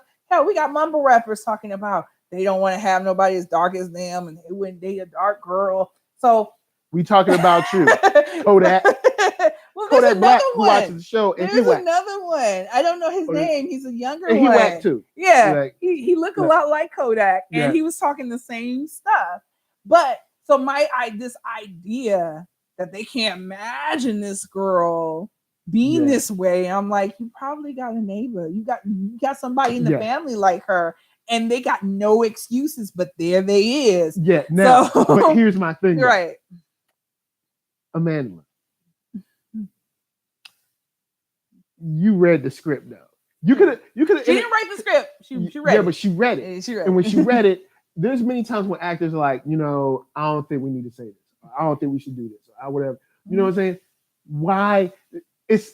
She could have been like, yo, I'm not saying that. I'm not saying that line. Let's change the line. Yeah, because I have been told they said it. They said a lot. Now, I don't know if she has that kind of clout. If she doesn't, do you really have to be in everything? Do you have to be? Well, she just recently had to move. Okay. Do we have to be in everything? Were you catching L's? You could have read this. You could look. All right, Amanda, you like every time I turn around, you in some L stuff. You was just in that stuff where what was it? The hate you give, L, and now you were in this one trying to make what is it? Nazis have a romance. L again, and then you go. There was no need to say that word. You could have been like, "Yo, I ain't gonna do this movie. Let another actress do it. We wouldn't be talking about you. We'd be talking about the woman who wrote the movie. Because the actress would have been nobody, and we wouldn't have known them. We'd have been like, "Yo, who made this movie?" And we wouldn't be talking about you. You like, yo, do a regular movie, all right? Do something that ain't got to do with race, all right? Just do something that ain't got to do with that. Yeah, stop doing race stuff because. What was the problem with her in The Hate You Give again? Well, The Hate You Give in general was just kind of like a very surface level whitewashed like racism movie. And not whitewashed meaning like there was not saying that well, I won't say whitewashed, more of a Hollywood take on racism. And it wasn't really that nuanced. They thought they were being deep because they're like, oh, the black guy's a cop. It's like you're not being deep, you're not being special, you're not breaking ground, you're not saying anything special. And are you not in the I haven't seen the movie. I've only seen clips from the movie. So that matched with the trailer let me know I didn't want to see it. Yeah, and then seeing people's reviews, I was like, this is a very Hollywood take on race. It was kind of like Crash. It was kind of like Crash. Oh, very surface level, handling of racism where Hollywood gets to pat itself on the back for being progressive. Because if you want me to get into like why a black man is like doing that in his own neighborhood, then you have to get into like the culture that most law enforcement has, and that they've done studies where, if that's prevalent in your department or your district or where you work, that's how everybody acts. Even the people of color, to fit in and keep their jobs, they fall in line. So if you got a very racist environment where that's how it is, you might not explicitly go around calling people, your own people, different racial slurs, but you kind of you take on the mindset, and you do a lot of stuff that maybe before joining the force you wouldn't do. And then there's the people who leave. There's a lot there are black and Latino police officers. I forget, I was watching a documentary about it, and they were leaving because they were having that problem. And of course, the one that got the most buzz was a white police officer that did that, where he left because he just couldn't handle the racism of his department. and stuff like that. Please. But there's a lot of Black and brown people doing the same, where they either retire as early as they can, or they just don't make it that far, that long.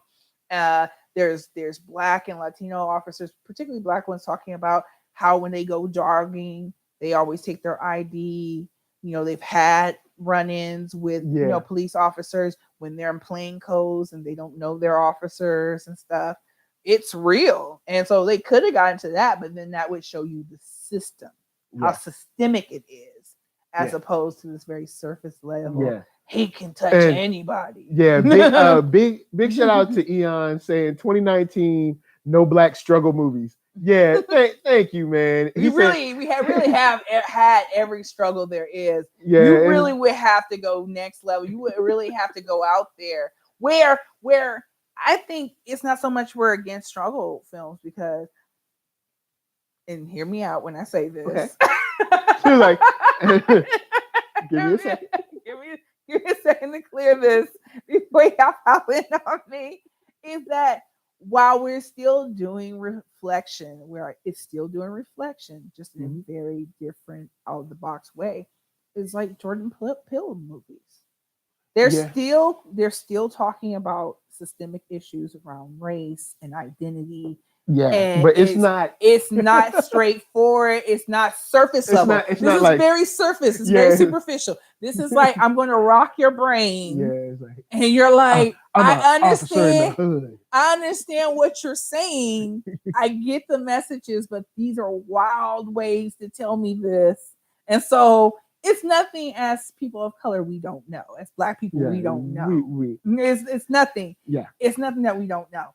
But the way he approaches it is like, oh, you just made my brain wrinkle. And that's kind of like where we want to feel. Like, even if you're going to give us the struggle picture, you got to give Nazi romance. Exactly. Like this type of like the relationship that happened against all odds that you would never think would happen, but totally exists. It's not saying we don't think that it doesn't exist. And it does happen. It's just, it's been done before. These very like, they're averse. It doesn't help anybody in the relationship. Like I was told, like, spoiler alert, that what do they call him? Nazi Bae dies. Wow. And stuff like that. And she ends up in a concentration camp, because her mom decided that for them to be invisible, she would take them from the small town they lived in to Berlin, and they would somehow be invisible. I guess there were more Black people in Berlin. Oh, and exactly. She joins the Hitler Youth in some part of the movie. And while I think that is all believable, because we know those coons, we know those Black people. We know those Black people who are not with the culture. They weren't raised in the culture. To steal. But it's like, how does she keep getting wrapped up in these joints? Right. And it's like, it's clear they don't like you. You can't make them like you because you're Black. They're never gonna like you because and one of the trailers is like they say this super German name. And like, oh, very good German name, but the face. This is not German. This is not good. So they give her thing, and she's just trying harder in this desperate way to fit in. And I said, this is somebody's real. I don't know if it's based on a real story or something like that, but somebody was saying it was kind of like a true story. And I get it. This is definitely somebody's struggle. Yeah, it's just somebody went through this. Somebody went through. Do we need to make a movie about it? Exactly. I don't need right now. Right now, like it's. I think that's the issue. Because maybe if we were at a time where we knew Nazis was done, because I thought we thought we had squashed this. Yeah, we thought like Nazis. we squashed this. But now we're done. So I was like, if it wasn't for like this increase in Nazis are on your television. You would think like, this might not be something the British want to get into because the Nazis leveled Britain during World War II. Yeah. And so you just like, like we know this. And believe me, there are World War II films that they're like for the fight in the struggle against the bad guys. They're fighting the bad guys, which are the Nazis. So it was weird. But I was like, I don't have an issue with her lack of awareness, the character's lack of awareness, because I feel like that's accurate. I was like, there's people who have far more access to Blackness who be tripping like that. And for the need to get in. now some people wanted to say, hey, it's historical. And I'm like, okay, still, this probably isn't the best time to get into it. Yeah. There are some people even countered where there's better pictures. If you want to talk about Afro-Germans and their struggle during that time, there are better pictures. And they did suggest the picture, but I want to learn German just so I can pronounce some of these names. But it's like sometimes I can kind of get a German name, and then there's sometimes when they're completely out of my ability to say. And so they did suggest movies where if you wanted to learn about what Afro-Germans were going through during World War II, Where Hands Touch ain't it. Somebody literally said that. It's like, this ain't it. Where Hands Touch is somebody. And then they suggested a different movie where you really get into that struggle. But it's almost like they're trying to do like The Fault in Our Stars, but just for Germans or something. For like interracial Nazi. It's a lot. It doesn't even have a genre. The whole idea is just whack, man. Yeah. It's whack. And once again, she's deep. Who is her agent, her manager? Baby girl. But unfortunately, the people. Just get a regular movie. There's people who are gonna love it. I mean, maybe this is gonna be her come up, and maybe she'll have more opportunities because I haven't seen her in a whole lot of stuff, and maybe this is her way to get out. I'm gonna give her all of it, because she didn't make this movie; she simply acted in it. And I have a real issue with attacking actors. She played a part in movies, and I don't feel Amanda's like huge. It's weird. It's that she has a lot of huge. She has a lot of buzz. Yeah, she has buzz, but she's not huge. And so maybe she doesn't have we're not talking about A-lister that just got roles a million. I'm only saying that judged on the amount of work she's been doing. Yeah, ever since Hunger Games, since we first really acknowledged her, she's only been doing kind of racial type stuff. Yeah, and that might be a typecast that she needs to fight against. And she's always they always pairing her with a white boy. Yeah. White boy, white parents, because she is biracial. Yeah, and it's like in Hate You Give, it was the opposite. She had black family. Oh yeah, she did have black family. Hate You Give. But then they just went mad surface level and basic with the and that's a Hollywood thing. And they put her at a white school, and I feel like that's a real struggle. So I'm gonna put that not so much on her because I can see reading the Hate You Give, because some people say it's always different from the book. Yeah. Reading the Hate You Give, and then getting the script. And then when it's finally all said, done, and cut, remember, you're doing a script. Yeah. They do extra scenes. So the script might be different than what exactly. I mean, the movie might be different from the script from what you're shooting all these different screens. I definitely have, and this is definitely me being influenced by knowing actors. Yeah. And various different projects. Because it's like they didn't keep this take. Exactly. And they'll be mad about what happened. Yeah. I've definitely talked to actors who are like, I'm mad about how it came out. It's like, because after it's cut, exactly, after it gets cut and edited, they're like, oh wow, that's different. And I've talked to actors, especially when they call you back for reshoots, and you got to go across the country for a whole week, and then they don't use none of it, right? And you're like, yo, I just went. And it's or like, well, you get into a reshoot because they're going in a whole different direction, and you're like, I didn't sign on for this. I've had actors tell me that the movies went in directions because the movie was supposed to end like this, and then they decide the movie's going to end like this. And you're like, I didn't sign up for that. Yeah, I read script A. Now you have script C, and so and so things can change midstream. Yeah. AKA Justice League. No, just like, I ain't gonna dog out DC right now. Exactly. And so people can get sign on for one project and end up with another project, and then they're left to explain themselves. Yeah. When we don't realize that they literally just act in a movie, unless they have some other title. But she did read that line off. Yeah. And I'm pretty sure the original script was Nazi love story. Right? So I'm trying to give her all the space, girl. Look, so that she can do better in the future. She's a young person. She's growing, and so hopefully she can do a movie that doesn't necessarily have race. Now, real quick, people talk about actors and stuff like that. Eon said, "Let's be honest, she has no clout. The Darkest Minds flopped. Yeah, that flopped too." He said, "Should we be supporting Tyler Perry? Should we be supporting Tyler Perry more? He's like the only man with a Black-owned studio. which is true. I think he's the only one. Yeah, I'm always conflicted about. I'm not conflicted about it. I say yes. I'm not conflicted about it. I want to support Tyler Perry because he definitely supports us. And yes, he's a black man. We should support him. Should we encourage him to make movies? My issue with Tyler Perry is not what he's done. It's that he doesn't need to write anymore. You are at another level. Stop writing this stuff. What I want Tyler Perry to do is step back as a writer. Go back and see Darkest Minds. I feel really bad about that. Yeah, it was probably bad. But no, shush you. But Tyler Perry, I got love for Tyler Perry because Tyler Perry has held it down. He puts us on. Yeah, he puts us on. My only issue with him is that writing, man.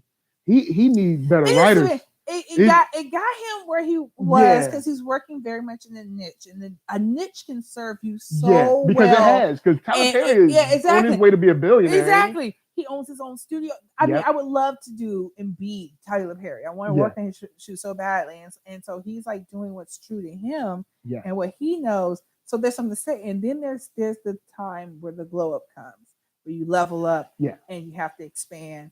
And I think that, he should be a studio in the sense that you're cultivating and grooming people, like writers, where you have a whole system. You're like a Motown, but for films. Yeah, because when I think about Tyler's movies, the concept of most of his movies are fine. It's when you get into the dialogue where I'm like, why'd you do this scene like this? And why'd you write? And why did they say this? Like, but straight up, I got love for Tyler Perry, and we will never, ever get a moment in history as great as Shamar Moore rocking cornrows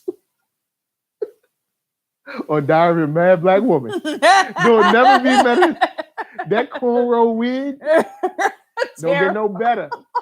Don't get no better.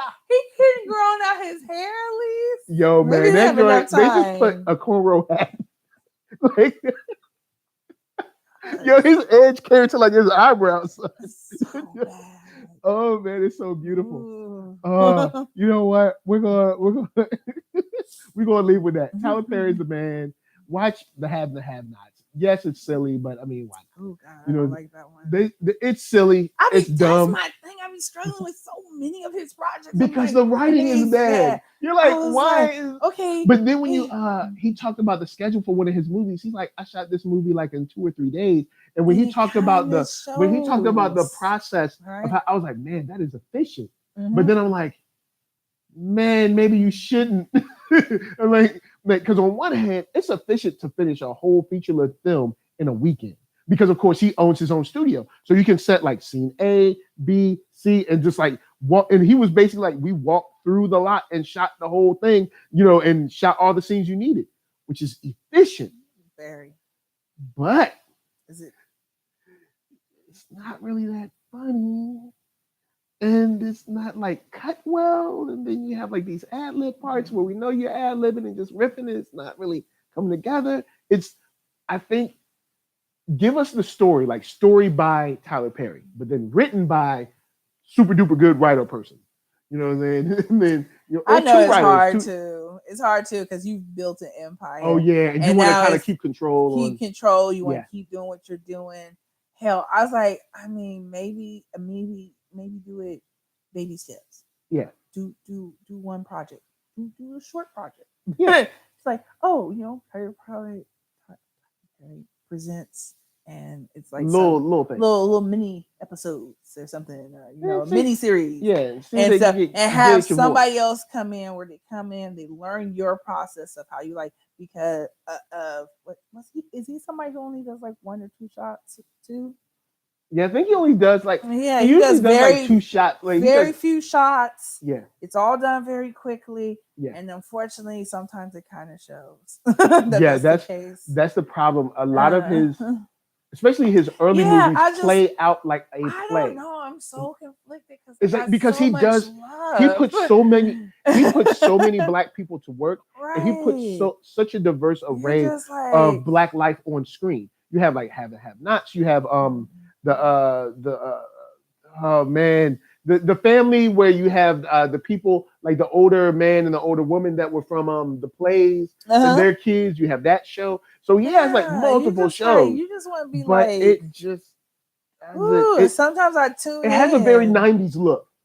It has a very 90s look because of just the way it's, and I think it's because he's pushing these things out, which is good and sort of bad, but definitely support Tyler Perry.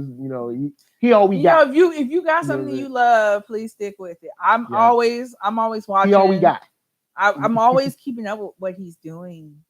Because he's an inspiration as far as like the work he puts out. It's work. Because I'm like, yo, great. he has. I just need to do it. He currently has like 3 or 4 TV shows running, plus movies that he's producing. Like, and he's like writing and directing these and stuff. Like, dude's working. He is really hard. Working, and he's putting money in the pockets of people that look when like people are like doing what they're supposed to do, and you just want to be like, "But I got this one little critique." Because it's like it's hard. It's hard. Like one of the big tropes is you say something to me, and then I repeat it back to you. Like it's like, yes, stop. Like that's not how real people talk. There's a I can't think of the name. If you want to be a writer in Hollywood, in novels, anything. Stephen King has a book about writers. I cannot remember the name, but he goes through all these tropes of like, this is not how people talk. And I think if you master that, you would fix a lot of scenes in Tyler Perry and anybody's stuff. This isn't how people talk. Or it's like, like coming in and say someone's first and last name or something. That's not how people talk. Or, the expositionary ways that movies go. That's not how people talk because technically, I'm explaining this for the audience. You and I know this. So that's not, we need to write this another way so they figure it out because I'm technically telling you something And in real life, you'd be like, dude, you said this yesterday or something. Like, that's how real people talk. They'd be like, I know that. Like if I was going to be like, I'd be like, hey, Marqueeda, did you know there's a car outside parked on the side of the street? You'd be like, yeah, they're always parked out there. I know that. But so that's you always. You have that like slow blink like. Yeah, I know that. Why are you telling me this? So yeah, I don't know how this is supposed to push anything forward. Yeah, conversation would end with me judging you. Or just the end like, okay, all right, so what?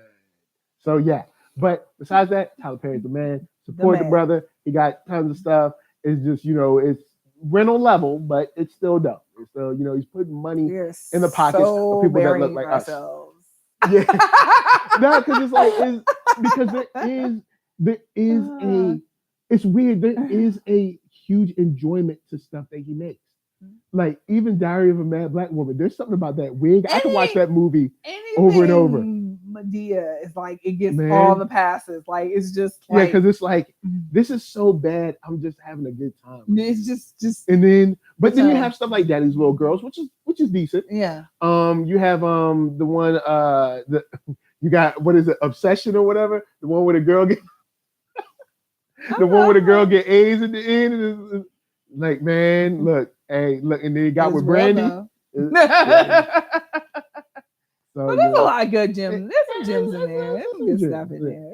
There's so much in there. Like that's don't sleep. Don't sleep on it. So before we bounce, we thank y'all for chilling out with us. You know what I'm saying? Big shout out to Thomas D, Kristen Spencer, Eon. We got Alan Lewis was here earlier. We got who else? Let's see. Oh yeah, I forgot all the people that watched the show, like Amanda Stenberg, Don Lemon. Big shout out to Kevin Hart, all those people that watch the show. Also, Marquise Collins, he watches the show. He was hanging out with us. So, we had Brittany C. Big shout out to Brittany C. Was here mad early in the morning. So big shout out to all you guys. Thanks for checking us out. Before we bounce, to my left, I have Marqueeda LaStar. You can find me everywhere on the internet at LaStar.net. Yeah, and I'm NERDSoul. That's right. At that NERDSoul, you can check me out. Facebook, Instagram, Twitter, all that stuff. Let's talk about Surviving R. Kelly. Let's talk about Amanda Stenberg. Let's talk about Wu-Tang. Or we could just talk about comics. It doesn't matter. It's all good. So next week, look, I'm just saying, don't go to McDonald's unless you're ready. All right, I'm just saying. For real, though. All right, so thank you for watching. Make sure to hit that thumbs up. If you hit that thumbs down, I'm just telling you right now, you're going to get more than a McNugget next time you go to McDonald's. I'm just saying. Because I'm going to put in the call in. All right, so hit that thumbs up. If you hit that thumbs down, I can't guarantee your life. So from us to you, we're just saying thanks for checking us out and peace. Man, because it's new. You just gotta get it out.